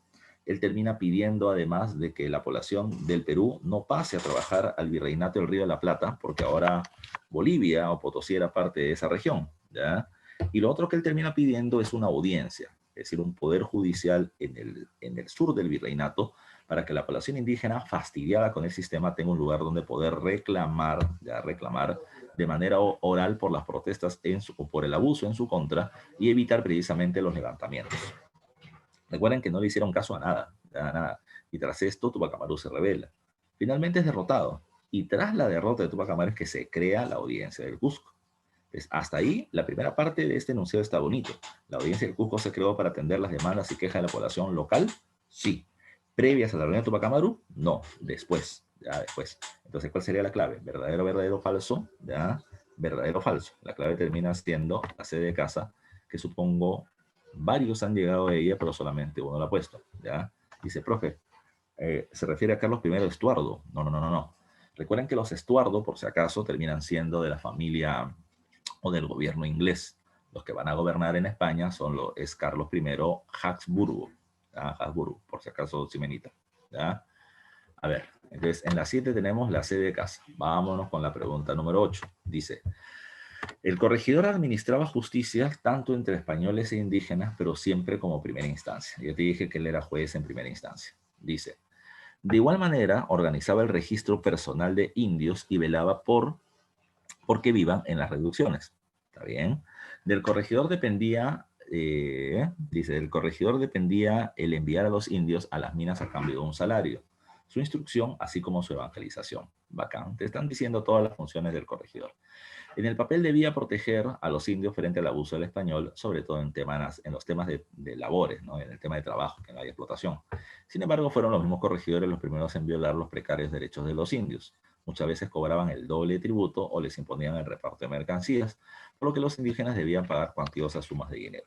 ¿Ya? Eso es correcto, y por eso es que en el siglo XVIII los corregidores van a terminar sufriendo la furia de la población indígena y se van a rebelar en su contra. Pero yo también tengo otra versión, ¿ya? Y la versión es que sí, definitivamente el indígena era abusado. Pero recuerden que el indígena no es tonto. Eso es algo a lo que yo y varios de los compañeros de la universidad siempre intentamos dar a entender. O sea, el indígena tonto no es, ya tonto no es. A lo que me refiero es a lo siguiente. ¿El indígena era explotado? Por supuesto, ya, por supuesto. Pero el indígena cuando se dio cuenta que, ya, que si yo me voy de mi ciudad, ya, y en otra ciudad o en otro pueblo no pago tributo indígena, se iban. Y no se iban porque, ay, pobrecito, van a abusar, ya no abusan de mí. No, es sacarle la vuelta a la ley. Y la gente le saca la vuelta a la ley precisamente porque se da cuenta que la ley tiene errores, ¿ya? Entonces, cuando yo llego por allá, indígena forastero y no pago tributo. ¿Qué hacía el corregidor? El corregidor sabe que un montón de gente está migrando, ¿ya? Entonces el corregidor comienza a ver por él, ¿ya? No comienza a ver por el gobierno español, ¿ya? Entonces el corregidor dice, a ver indígena, yo te puedo terminar regresando al pueblo original de donde eres, y cuando vayas allá, papi, vas a tener que pagar tu tributo indígena, ¿ya? Eso nadie te va a terminar salvando. Ahora, si te quedas acá, te quedas como forastero. Pero, yo tengo, por ejemplo, acá, ya tengo acá un micrófono pechero. El micrófono pechero, ya indígena, te puede terminar sirviendo para que hagas tu video de TikTok, ya de TikTok ahí en el siglo XVI. Pero este micrófono te cuesta, ¿sabes qué? Te cuesta 300 soles. O sea, aguanta. Ese micrófono yo lo puedo terminar consiguiendo por 50 soles. Está bien, no hay problema, yo te lo vendo 300. Ahora, ¿qué va a hacer el indígena? El indígena tiene dos posibilidades. O se regresa a su pueblo, donde el tributo indígena le va a terminar costando 1000, ¿ya? O me quedo acá, en este lugar donde soy forastero, y compro un producto de 300 soles. Prefiero 300 antes que 1000, ¿ya? Pero se aguanta. Pero si a este indígena se le permite vivir en ese pueblo como forastero, la corona española no va a terminar con el tributo. Al corregidor no le interesa. Lo que a mí me interesa es ganar yo plata, ¿ya? Así que por eso, ya por eso, todos terminaban beneficiándose. El indígena pagaba menos impuestos, el corregidor terminaba vendiendo productos de contrabando muy caros mediante el sistema de reparto, y el único gran perjudicado era la corona española. Hasta las reformas borbónicas. Ahí sí se dieron cuenta de todo y comienzan a hacer todo tipo de cambios. Siguiente. De lo expuesto en el texto anterior, se puede concluir que el corregidor fue una autoridad. Dice, con menores responsabilidades que un encomendero. No, el encomendero manejaba un pueblito nada más. Este tenía el control de una provincia con varios pueblos, reducciones y ciudades. Dice, fue una autoridad que aprovechó el cargo para beneficio propio. Sí, por ejemplo, por el tema de cobrar el doble impuestos, del sistema de las encomiendas, podría ser. Dice que tenía mucha autonomía con respecto a la corona. Tenía, claro, mucha autonomía no significa que fuera un gobierno independiente, pero recuerden que él hacía casi todo. Él era el juez, es el que organiza el trabajo, él es el que cobra los impuestos, etcétera. Él hacía muchísimas cosas. Entonces la C también puede ser una buena respuesta. Dice que usurpó funciones legislativas de los virreyes, no porque el virrey no da funciones legislativas, ¿ya? Entonces, la mejor clave puede ser la B o la C. ¿Qué marcas tú? ¿Ya? Que aprovechó el cargo, ¿ya? Para beneficio propio, que puede ser correcto, o que tenía mucha autonomía con respecto a la corona. ¿Qué dices tú? ¿B o C? ¿Ya? Algunos me dicen B, otros me dicen C, otro me dice B, otro me dice C, otro me dice B, otro me dice C, y la clave termina siendo la C de casa, ¿ya? La C de casa. De que aprovechó, ya de que aprovechó el cargo que venía teniendo en beneficio propio, por supuesto. Pero ¿por qué lo podía hacer? ¿Ya? Porque no había alguien que le esté observando, porque esa era parte de la gran autonomía que venía teniendo el corregidor, ¿ya? O sea, la B está incluida en la C, ¿ya? Por la misma autonomía es que podía aprovechar, ¿ya? El cargo en beneficio propio. Si es que no hubiese tenido tanta autonomía, si hubiese sido más vigilado, no hubiese podido hacer lo primero, ¿ya? Así que recuerden, ¿eh? Esa es una cuestión de interpretación. Siempre, o bueno, más que siempre, muchas de las preguntas de examen de admisión de San Marcos antes eran así, ¿ya? Habían dos, tres claves que eran muy buenas, pero una por lo general estaba incluida en la otra, ¿ya? Así que tienes que terminar teniendo buen ojo para ese caso. Vámonos al siguiente tema, que es el tema cultural del virreinato. A ver, cuando hablamos del tema cultural, ¿ya? Así como al principio me estaban preguntando por el Opus Dei, ¿ya? Tomen en cuenta que la Iglesia Católica, ¿ya? La Iglesia Católica era la única iglesia presente en el virreinato. No podía haber otra iglesia más, ¿ya? Luteranos, protestantes, judíos, no, nada, nada. Ellos eran herejes, ellos eran herejes. Ahora, con respecto a la iglesia, los sacerdotes de la Iglesia Católica terminan siendo de dos ramas, si lo queremos llamar así. Unos terminan siendo los sacerdotes del clero regular y los del clero secular. El clero secular son los que pertenecen a la iglesia como tal, ¿ya? A la iglesia como tal. Y los del clero regular son las órdenes religiosas, ¿ya? Que vienen teniendo sus propias reglas internas y que son como partidos políticos que se disputan, ¿ya? El liderazgo o el poder dentro de la misma, ¿ya? Dentro del clero regular terminamos teniendo diferentes órdenes. La primera de ellas que tenemos que ver es la orden de los dominicos. Los dominicos, en la primera orden religiosa que llega al Perú, y recuerden que está ligado al cura Valverde, el que le entrega la vida a Atahualpa, y se produce la captura del mismo. Por otro lado, ¿ya? Por otro lado están los franciscanos. Los franciscanos terminan siendo una orden mendicante. Las órdenes mendicantes son aquellos que terminaban, por ejemplo, andando descalzos, ¿ya? Pero que además de eso terminaban pidiendo limosnas para poder conseguir su comida y con lo que podían conseguir en base a donaciones, por ejemplo, hacían ollas comunes para alimentar a la gente pobre, ¿ya? Los franciscanos se van a caracterizar, por ejemplo, por sus misiones, por terminar yendo a lugares alejados para evangelizar a la zona de la selva central, ¿ya? Así como están los franciscanos, tenemos a los agustinos. Los agustinos destacaron porque ellos son los que introducen el cristianismo en Vilcabamba, ¿ya? Y que luego van a ser acusados de asesinar a Titu Cusi Yupanqui, no se olviden ustedes. Por otro lado, tienes a los jesuitas, que es de las grandes órdenes, la última que llega al virreinato peruano, pero recuerden que estos jesuitas van a terminar siendo la orden religiosa administrativa y económicamente mejor administrada. Son los que venían teniendo los negocios más rentables, ¿ya?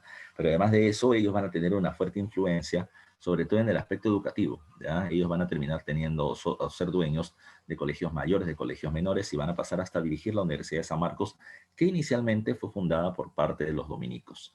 En el aspecto de las misiones, ya porque ellos fueron parte del contexto de la Contrarreforma, ellos van a terminar haciendo misiones en la selva, pero en la selva norte, fundando pueblos como Iquitos, ¿ya? Dame 5 segunditos, por favor.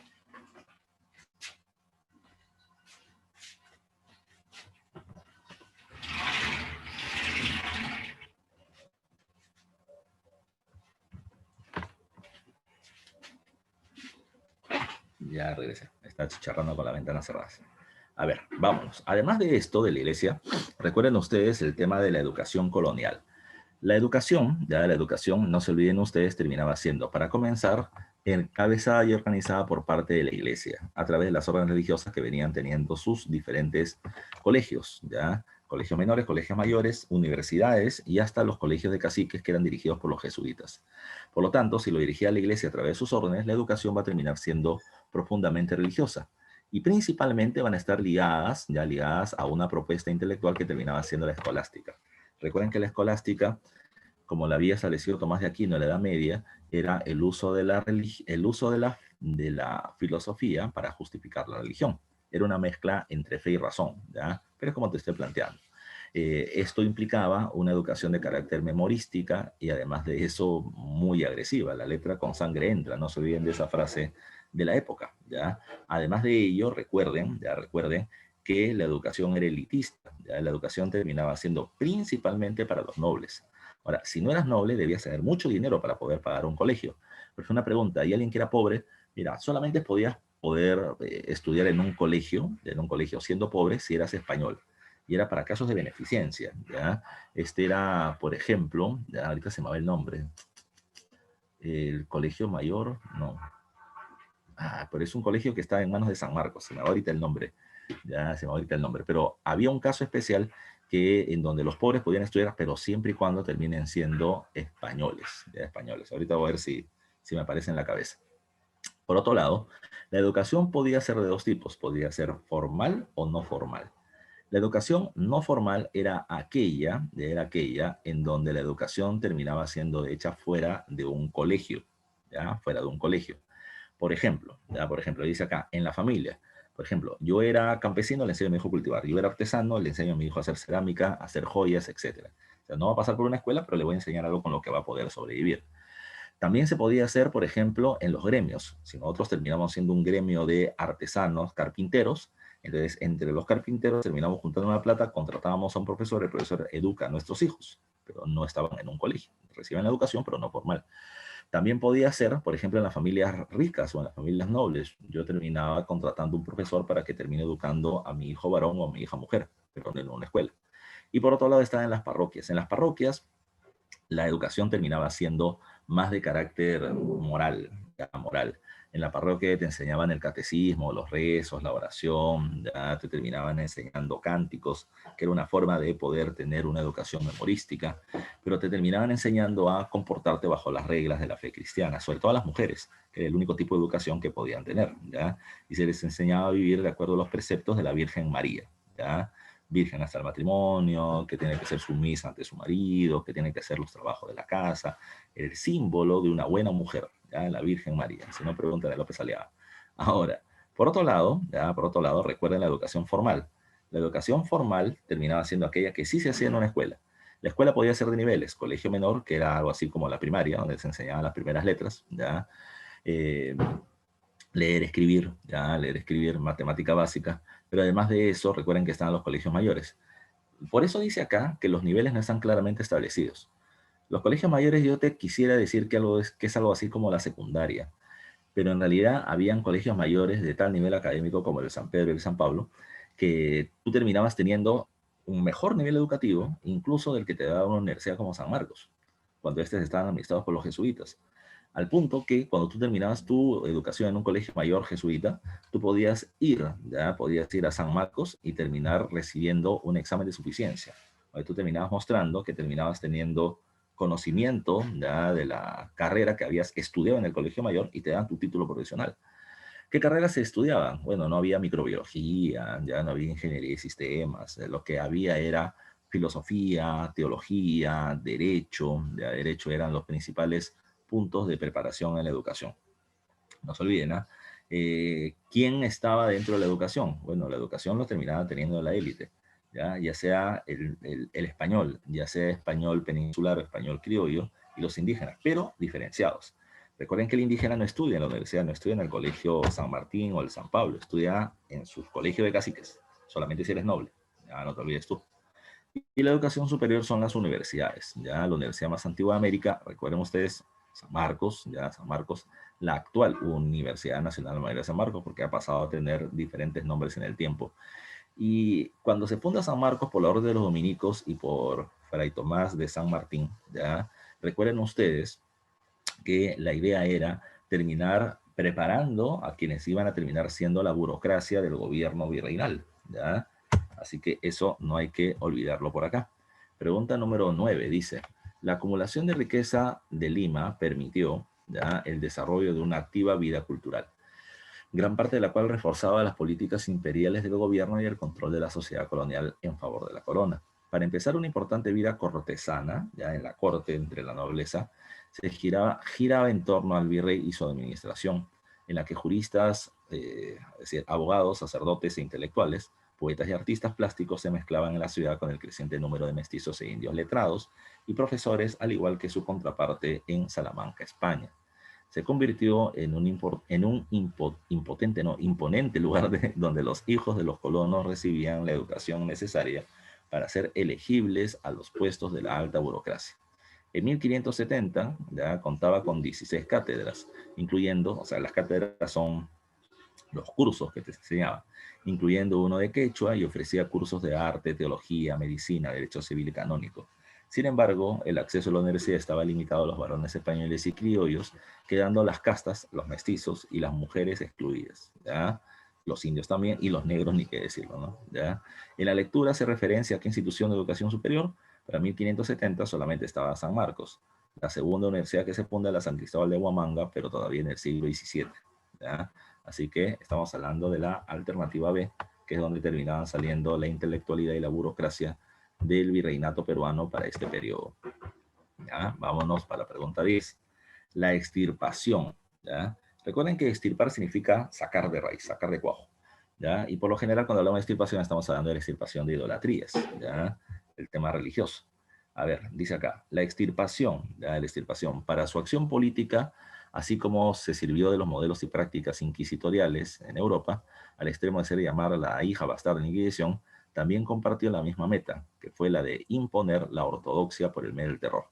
Por eso te decía hace un rato, lo que buscaba el Tribunal Santo Oficio, por ejemplo, ya terminaba siendo eliminar la herejía. ¿Ya? Si tú no piensas como yo, chao, ¿ya? Por eso dice imponer la ortodoxia, ¿ya? Seguir al pie de la letra lo que terminaba diciendo la iglesia, ¿ya? Ortodoxia que quiso buscarse es en y durante las campañas de extirpación de idolatrías, pero la extirpación de idolatrías se hacía contra el término religioso andino. Dice, esta lucha contra las creencias y costumbres andinas principalmente se constituye en una campaña de agresión ideológica que responde a la agresión económica, política y social que plantea la formación virreinal, ¿ya? Entonces, la mejor clave con eso directamente termina siendo la B. Recuerden, ¿ya? Recuerden que eh, cuando se produce la llegada de los españoles, la primera orden religiosa que va a terminar estando dentro del territorio peruano es la orden de los dominicos, ¿ya? Los dominicos, y esto yo lo he dicho ya anteriormente, pero no el día de hoy, los dominicos recuerden que consideraban que el indígena terminaba siendo un idólatra natural. Es decir, adoraba a un Dios diferente al cristiano, ¿ya? Pero no porque ellos rechacen a Jehová, sino que simplemente no lo conocían. ¿Qué hay que hacer? Hay que hacer conocer nuestra fe y nuestras creencias a la población indígena y ellos solitos se van a terminar convirtiendo al cristianismo. No hay que imponerlo, porque si no, nada se va a conseguir. Esa fue la propuesta de los dominicos. Pero luego comienzan a haber denuncias de que la población indígena continúa con sus idolatrías. Y por eso es que se va a terminar imponiendo eh, eh, el cristianismo a la fuerza. Y eso implica la extirpación de idolatrías. Ahora, hay que tener cuidado porque la extirpación de idolatrías no se hace en todo el Perú. La extirpación de idolatrías se hace en el Curato de Lima, que implicaba la zona de la Sierra de Lima, Huarochirí, San Damián, etc. Ahí es donde vamos a terminar encontrando Cajatambo. Y es ahí donde vamos a terminar encontrando extirpación con mucha fuerza, ¿ya? Con mucha fuerza. Lo que implicaba el asesinato de chamanes o sacerdotes andinos, la destrucción de templos, la destrucción de ídolos, imágenes de sus dioses, como una forma de, repito, reforzar la religión cristiana entre la población indígena que supuestamente aún mantenía su fe en los dioses anteriores. No te olvides esto. Eso que mejor clave en esta pregunta 10 es la B de bandera. Vámonos ya con el otro punto que son las reformas borbónicas. Cuando hablamos de las reformas borbónicas, muchachos y muchachas, hay que recordar ciertos elementos, ya ciertos elementos. Como cuáles, veamos por acá, ya vamos por acá. A ver, cuando hablamos de las reformas, muchachos y muchachas, recuerden ustedes que esto se va a aplicar en el siglo XVIII. Recuerden que en 1702 fallece el último rey de Habsburgo llamado con el nombre de Carlos II el Hechizado. Y recuerden que a su muerte, ante la ausencia de hijo varón, se va a terminar produciendo la llamada Guerra de Sucesión Española. Francia e Inglaterra van a terminar intentando imponer candidatos suyos para que sean reyes de España y a partir de ello tener influencia sobre el gigantesco mercado americano. Después de 12 años de guerra, y además de eso la renuncia del candidato promovido por parte de Inglaterra, que fue nombrado emperador del Sacro Imperio Romano Germánico, se establece el Tratado de Paz de Utrecht. El Tratado de Paz de Utrecht, no se olviden que se establece que Francia establecería quién sería el nuevo rey de España, España sería un reino autónomo e Inglaterra ganaría una serie de territorios y el acceso comercial limitado hacia el territorio americano, rompiendo momentáneamente el monopolio, ¿ya? Entre los objetivos de las reformas borbónicas hay que tomar en cuenta hacia dónde. Primero el objetivo en España y luego el objetivo en América. Lo primero que va a terminar pasando es que los Borbones, que venían de una administración absolutista en Francia, que les había terminado generando convertirse en el reino más poderoso de toda Europa y del mundo, dijeron, bueno, España está mal organizado. España termina siendo una monarquía autoritaria, donde el rey tiene el poder, pero termina respetando muchos de los beneficios que tienen los gremios o corporaciones comerciales y además de eso los beneficios de la nobleza. Cuando ellos llegan dicen, no, este es un desorden, así que el rey pasa a tener el control del Estado por completo y se establece una monarquía de carácter absoluta, haciendo una modernización del sistema de gobierno.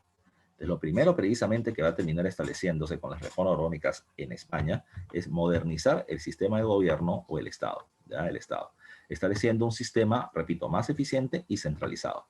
O sea, centralizado en el poder del rey.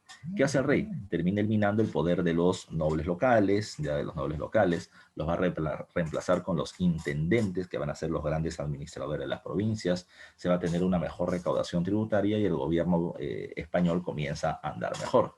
Pero luego de terminar aplicando eso en España, España se pregunta por qué América termina pagando tan pocos impuestos en comparación a años anteriores. La primera respuesta de América lo satisface. ¿Ya? La producción de minera de Potosí ha terminado cayendo, así que por eso es que hay menos plata, menos dinero circulando, menos comercio y por lo tanto menos impuestos. Pero luego la corona española comienza a hacer más indagaciones y va a terminar recibiendo una serie de denuncias de abusos y de corrupción que se venía viviendo en el virreinato peruano. Y no solamente en el Perú, sino también en México. Entonces, ante eso, la corona española decide trasladar estas reformas hacia el territorio americano.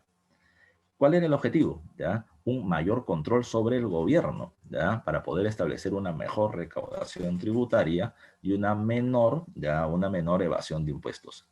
Precisamente la corona española se va dando cuenta de que todo esto se venía dando. ¿Por qué?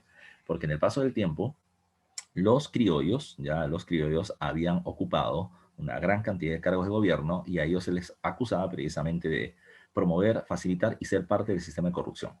Por eso mismo, las reformas borbónicas van a tener como objetivo recuperar el dominio político, ¿ya? Administrativo, económico y militar del territorio americano, ¿ya? Que se encontraba en manos de los criollos.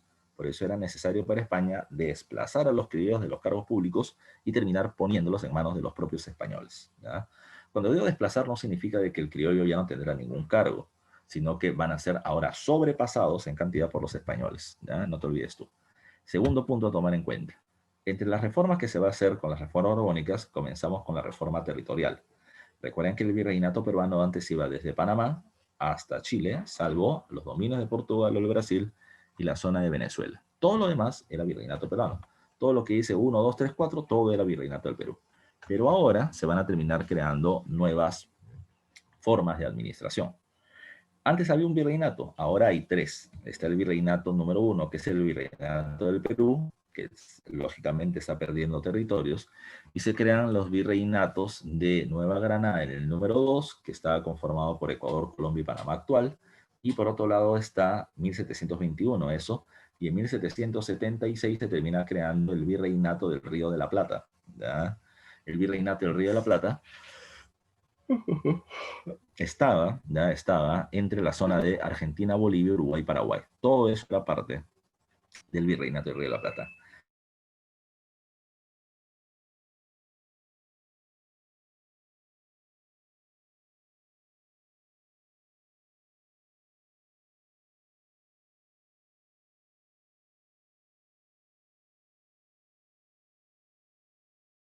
En la Real Audiencia de Lima, habían 12 jueces, 12 oidores. De los 12, 11 terminaban siendo criollos limeños, ¿ya? Y el número 12 era un español, pero casado con una mujer criolla de la nobleza trujillana. Entonces, los criollos venían teniendo prácticamente el poder en el virreinato. ¿Qué es lo que hizo la corona? Agarró de los 11 criollos, sacó a 7 y puso 14 españoles. Con eso los españoles pasaban a tener mayoría del gobierno. Y no solamente era esto, sino que el criollo limeño no tenía cargo solamente en el virreinato del Perú, sino que también tenía en las provincias, en lo que ahora vendría a ser Ecuador, Colombia, Argentina, Bolivia. Como estos ahora son virreinatos independientes al Perú, la corona española hábilmente le dio a los criollos locales cargos en el poder en esos territorios. De esta forma, generaba un conflicto entre los criollos americanos, evitando su unión en contra de España, en contra de España. Dividir y vencerás. Recuerden que dice una vieja máxima política. Por otro lado, recuerden ustedes además que se van a crear las capitanías generales. En Europa se está viviendo en el siglo XVIII una importante guerra, ya que es la Guerra de los 7 Años, de 1756 al 63, considerada por muchos autores como la Primera Guerra Mundial, ya la Guerra de los 7 Años. En ese contexto, España le reclama a Inglaterra que se le devuelva el territorio del Estrecho de Gibraltar, el paso naval entre el Océano Atlántico y el Mar Mediterráneo. Inglaterra le dijo, si me sigues presionando, voy a terminar atacando tus dominios en América. Y ante eso se va a terminar creando las capitanías generales en América del Sur. Se crea la Capitanía General de Chile en el número 4 y la de Venezuela en el número 5, para defenderse ante posibles ataques. Si los ingleses atacan América del Sur, en el Atlántico, Venezuela es el primer punto de defensa y en el Pacífico lo será Chile. No es lo único, también se va a terminar observando lo mismo en Centroamérica. Cuba va a ser una capitanía general. En el Perú se va a terminar construyendo la fortaleza del Real Felipe para proteger el puerto del Callao en caso de un posible ataque inglés. Y era parte de lo que se venía creando en esta época como parte de la intervención del gobierno español. Repito, por eso se está hablando de la recuperación del dominio político, económico y militar. Por otro lado, después de la rebelión de Tupac Amaru de 1780, 7 años después, en 1787, se va a terminar creando dentro del virreinato peruano una nueva forma de organización administrativa. Por el abuso de los corregidores es que se habían producido una inmensa cantidad de levantamientos. ¿Ya? Por esa misma situación, por esa misma situación, es que se va a terminar estableciendo, un cambio en el sistema administrativo. Se eliminan los corregimientos que eran más de 50 y se va a terminar creando en su lugar zonas de mayor administración llamadas con el nombre de intendencias. Dice acá, fueron divisiones políticas y administrativas que se crearon para centralizar el poder. ¿Ya? Los intendentes vigilaban el desarrollo económico, ellos no eran los que cobraban los impuestos. Era muy parecida su función a un corregidor, sino simplemente que era un macro corregidor. ¿Ya? Donde antes habían 7, 8, 9 o 10 corregimientos, se terminaron fusionando y se crearon intendencias. Al principio eran 7, llegaron a ser 8, porque se incluyó Puno a finales del siglo XVIII, ¿ya? Por poner algún ejemplo. En base a eso, vamos a ver otro aspecto. La reforma política y la reforma económica. La reforma política ya te lo he ido mencionando. La primera a tomar en cuenta es que los criollos limeños van a terminar viendo perdidos muchos de los cargos de gobierno que ellos terminaban teniendo, tanto dentro del Perú como en la influencia que venían teniendo sobre otros virreinatos, porque España está recuperando el poder. Además de eso, insisto, esto lo vamos a ver a detalle en la próxima clase, pero recuerden, una pregunta de examen de admisión. Recuerden que la rebelión de Tupac ya va a terminar generando como consecuencias la creación de nuevas instituciones. Una termina siendo la audiencia del Cusco para que la gente tenga donde reclamar legalmente, ya, por los abusos en su contra. Y por otro lado tenemos el caso de la creación de las intendencias por el tema administrativo, ya, no te olviden ustedes. ¿Ya? ¿Qué más hay que tomar en cuenta? Otro punto a tomar en consideración termina siendo el tema de la reforma económica. Y ese es el punto donde San Marcos ha incidido mucho con respecto al tema de las reformas borbónicas. Con respecto al tema de las reformas borbónicas en el aspecto económico, no se olviden de esto, muchachos. Comencemos antes del aspecto comercial, ya vamos con el aspecto fiscal. Recuerden que el aspecto fiscal es el tema tributario. Y no se olviden que uno de los grandes objetivos de la reforma borbónica es terminar estableciendo una mejor recaudación tributaria. Más que cobrar un montononón de nuevos impuestos, ¿ya? Van a haber nuevos impuestos, pero no son un montononón. Simplemente que los impuestos que ya existían no se deben evadir, ¿ya? Esa era la propuesta que la corona española establecía. Es como en el Perú actual, ¿ya? Para no meterme a hablar de política, pero en realidad nosotros no tenemos que crear tantas nuevas leyes, ¿ya? Simplemente hay que terminar eliminando leyes superpuestas y hay que hacer que se cumplan las leyes, ¿ya? Pero bueno, si hablamos de la época del virreinato con las reformas borbónicas, una de las cosas que se va a terminar estableciendo es el incremento de la alcabala, ¿ya? La alcabala, no te olvides, termina siendo el impuesto como el IGB actual, el impuesto al comercio interno, ¿ya? Entonces, la alcabala pasó del 2 hasta el 6% durante las reformas borbónicas. Si yo era un comprador común y corriente y terminaba comprando una chompa de 100 soles, antes pagaba 2 soles de impuestos, ahora pago 6. ¿Ya? Hay una diferencia. Pero si yo soy un comerciante, ya sea español o criollo o indígena, y yo antes terminaba pagando, y vendía productos por $1.000.000, si antes yo pagaba $20.000 de impuestos, ahora pago 60.000. Ahí sí se termina sintiendo el golpe. La otra novedad de la alcabala es que la alcabala antes no la pagaban los indígenas, ahora sí lo van a terminar pagando. Y ese cambio termina siendo también importante. por otro lado, las aduanas internas. Si yo quería pasar de una intendencia a otra para poder vender productos, pues ahora también lo voy a tener que pagar. Antes yo pagaba aduanas solamente por el almojarifazgo, por el comercio internacional, pero ahora se paga por pasar de un virreinato a otro. ¿Por qué? Porque lo que está buscando España es algo llamado como el intervencionismo. Escucha, América debe ser un productor de materias primas y un comprador de mercancías españolas. América debe producir alimentos, ya, alimentos para el consumo interno y minería para llevarla a España, ya, para llevarla a España. Pero América, si quiere ropa, si quiere zapatos, ya, si quiere vino, tiene que terminar comprando productos españoles.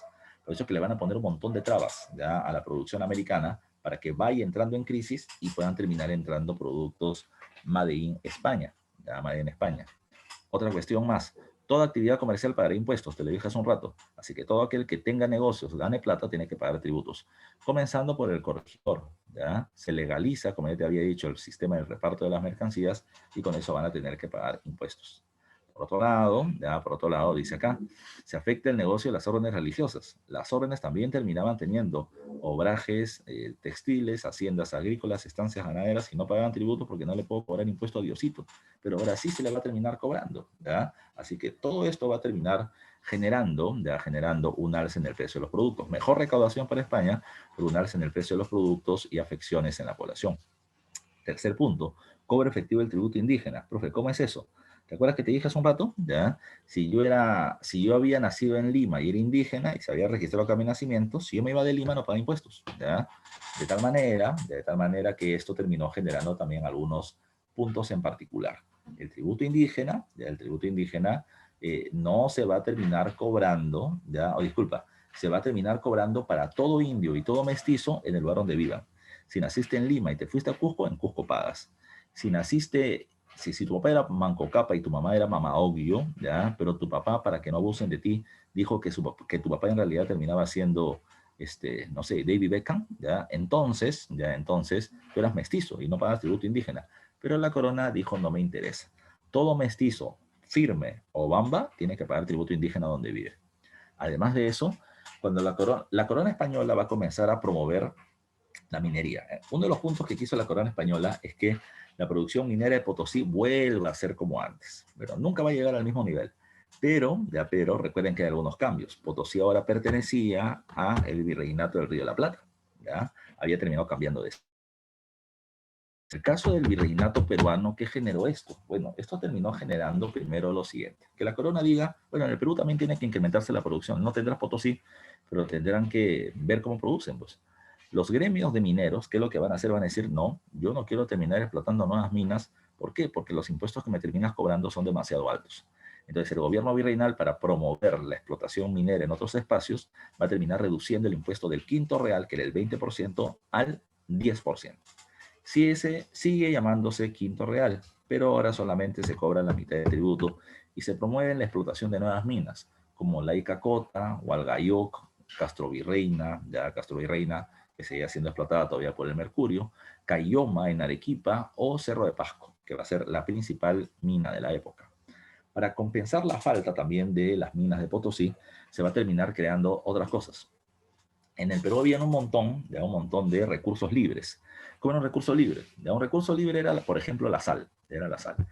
La sal, están ahí las salineras ya botadas. ¿Qué hacía la gente? La gente iba con un pedazo de fierro, sacaba un bloque de sal, lo pulverizaba, lo embolsaba y lo vendía. ¿Ya? Ya era producto libre. Pero ahora la corona no. Para poder obtener mayor cantidad de ingresos y todo aquello que se comercie tiene que terminar generando plata, la corona hace el sistema de estancos. ¿Qué es un estanco? El estanco es cuando el Estado monopoliza un recurso y lo entrega en concesión. Es decir, ahora, esta mina de sal de Maras en el Cusco es del Estado peruano. ¿Quién quiere explotar la sal, extraerla y venderla? Entonces hay varias gente que quiere hacerlo. A ver, ¿quién me da más?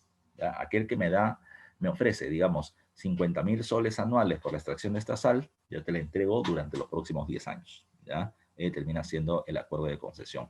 Y esto era para la explotación de la sal, del tabaco para los cigarros, la pólvora y varios otros negocios más que van a ser concesionados en ese periodo mediante el sistema de estancos.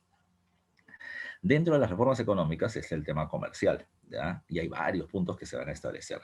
Además de la alcabala que se incrementa, de las aduanas internas y todo lo demás, Recuerden ustedes que se establece la anulación del comercio entre los virreinatos.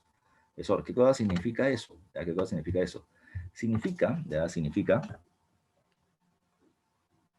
Mm, significa de que si tú eres un terminar vendiendo productos en el virreinato del Río de la Plata. Y esto va a terminar rompiendo un circuito comercial muy importante que era el circuito Cusco-Potosí. A ver, ya a ver. Antes de las reformas borbónicas, en Quito, Ecuador, se le producía obrajes, ropa. Esa ropa pasaba por Trujillo, en La Libertad, luego pasaba a Lima, luego a Cusco y de Cusco a Potosí. Había toda una ruta, ya había toda una ruta. El productor, los intermediarios y los compradores finales. ¿Ya? La chompa salía valiendo 30 soles en Quito y terminaba llegando a valer 80 soles en Potosí. Pero ahora Quito es parte de Nueva Granada y Potosí del Río de la Plata. Así que con eso se rompe el circuito comercial existente y se tendrá que comprar los productos Made in España. ¿Ya? Por otro lado, de Cusco a Potosí se terminaba llevando ropa, hoja de coca, aguardiente y un montón de productos más. Y todo eso se rompe porque los virreinatos no pueden tener negocios. Intervencionismo. España quiere eliminar la producción local, ya local, para terminar favoreciendo a la producción española. No te olvides tú. Ya no te olvides tú. ¿Qué más hay que tomar en cuenta con respecto a esto? Otro de los puntos importantes dentro de la reforma comercial termina siendo el llamado decreto de libre comercio. Recuerden que el libre comercio no implicaba que Perú pueda tener comercio con el país o el reino que se le dé la gana. No, el decreto de libre comercio solamente establecía la apertura de múltiples puertos, ¿ya?, para agilizar el comercio entre España y América. Es decir, si tú estabas en España, antes obligatoriamente tenías que pasar por la Casa de Contratación de Sevilla para que registres tus productos y pagues tus impuestos. Ahora ya no. Ahora tú puedes pasar por el puerto de Badajoz, el puerto de Almería, el puerto de Alicante, el puerto de Cádiz, que se va haciendo más importante, y ya no por Sevilla. Así que se anula la Casa de Contratación de Sevilla. Por otro lado, para el virreinato del Perú en Sudamérica, ya no necesariamente para el Perú, sino para Sudamérica, ya no tenías que llegar al puerto del Callao, sino que podías desembarcar en Cartagena, de Indias en Colombia, en Portobelo, podías desembarcar en Guayaquil, en el Callao, en Valparaíso o en el Río de la Plata. ¿Ya? Así que habían varios puertos. Con eso se rompe el exclusivismo. No el monopolio, ¿no? Se sigue manteniendo monopolio entre España y América, ¿ya? Pero el exclusivismo entre el Callao, Sevilla y Veracruz sí se va a romper. ¿Qué generó esto? Que el Callao tiene que competir contra otros puertos por los productos españoles, reduciendo drásticamente sus ingresos, ¿ya? Porque si antes manejaba el 100% del negocio del comercio entre España y América del Sur, pues ahora manejaba solamente el 24%, afectándolos. Pregunta 11. La corona borbónica, encargada durante la segunda mitad del siglo XVIII de las colonias de América, creó nuevos virreinatos e intendencias que servirían para una mejor administración del territorio y sus recursos. Esta reforma política tuvo como consecuencia en el aspecto productivo. ¿Ya? Dice, la expulsión de los jesuitas y posterior embargo de sus haciendas. Bueno, sí se va a expulsar los jesuitas, ya, pero es una medida de carácter económica. Sus haciendas, sus negocios en general, haciendas, estancias, obrajes, pasan a manos del Estado y lo van a... B. El mantenimiento de la mina de Potosí como centro económico. Bueno, no para el Perú, ya no para el Perú porque pasa el virreinato del Río de la Plata, pero además de eso recuerden que ya no es el centro económico de antaño, porque se quiso impulsar la producción minera en Potosí, pero la producción era baja en comparación a años anteriores. La apertura de mercados y mayor competencia en el puerto del Callao. Bueno, claro, se abren varios otros puertos y mercados en América del Sur y hay una competencia con el Callao, pero esto es ligado al aspecto comercial, no al aspecto productivo. Lo que sí está ligado al aspecto productivo es la apertura de nuevos centros mineros en la Sierra Central, como Cerro de Pasco, por ejemplo.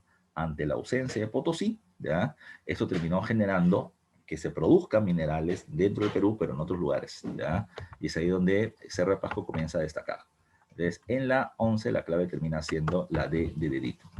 Vamos a la pregunta número 12. Dice, dentro de las reformas borbónicas, la disposición de los territorios en nuevos virreinatos provocó la separación de la mina de Potosí del virreinato del Perú, con lo cual la corona española tuvo que, ya dice, organizar el cierre de puertos para evitar la competencia en el sur. No, eso no tiene nada que ver. B, traer tecnología desde Europa que permita mejorar la extracción. C, enfocar la producción en otros sectores creando estancos. Y D, permitir solo la comercialización de minerales de Nueva España. Voy a repetir. En el caso del Perú, sobre todo, Recuerden ustedes que ante la falta de los centros mineros se va a promover otras minas, pero además de eso se va a terminar haciendo los estancos para terminar teniendo ingresos ya a través de la concesión de diferentes recursos. Entonces la mejor clave termina siendo esta, ya la C de casa. A ver, ya vamos a ver. Para poder ver la pregunta 13, ya tenemos que recordar un poquito de la reforma cultural que se hace con el virreinato. Comenzando por esto que hace un rato les venía diciendo. Los jesuitas van a ser expulsados, ¿por qué? Ya, acá está la ley llamada pragmática sanción, pero se les va a terminar acusando de conspiradores en contra del gobierno colonial. Uno, se termina acusando que los jesuitas en dominios de Portugal armaban a la población nativa para que se enfrenten a los portugueses cuando quieran abusar de ellos. Se acusaba a los jesuitas de que en sus centros de estudios, ya sea para indígenas o para criollos, se estaba criticando la autoridad del rey mediante la propuesta del probabilismo, y eso terminaba siendo un aspecto nocivo que podría generar levantamientos posteriores.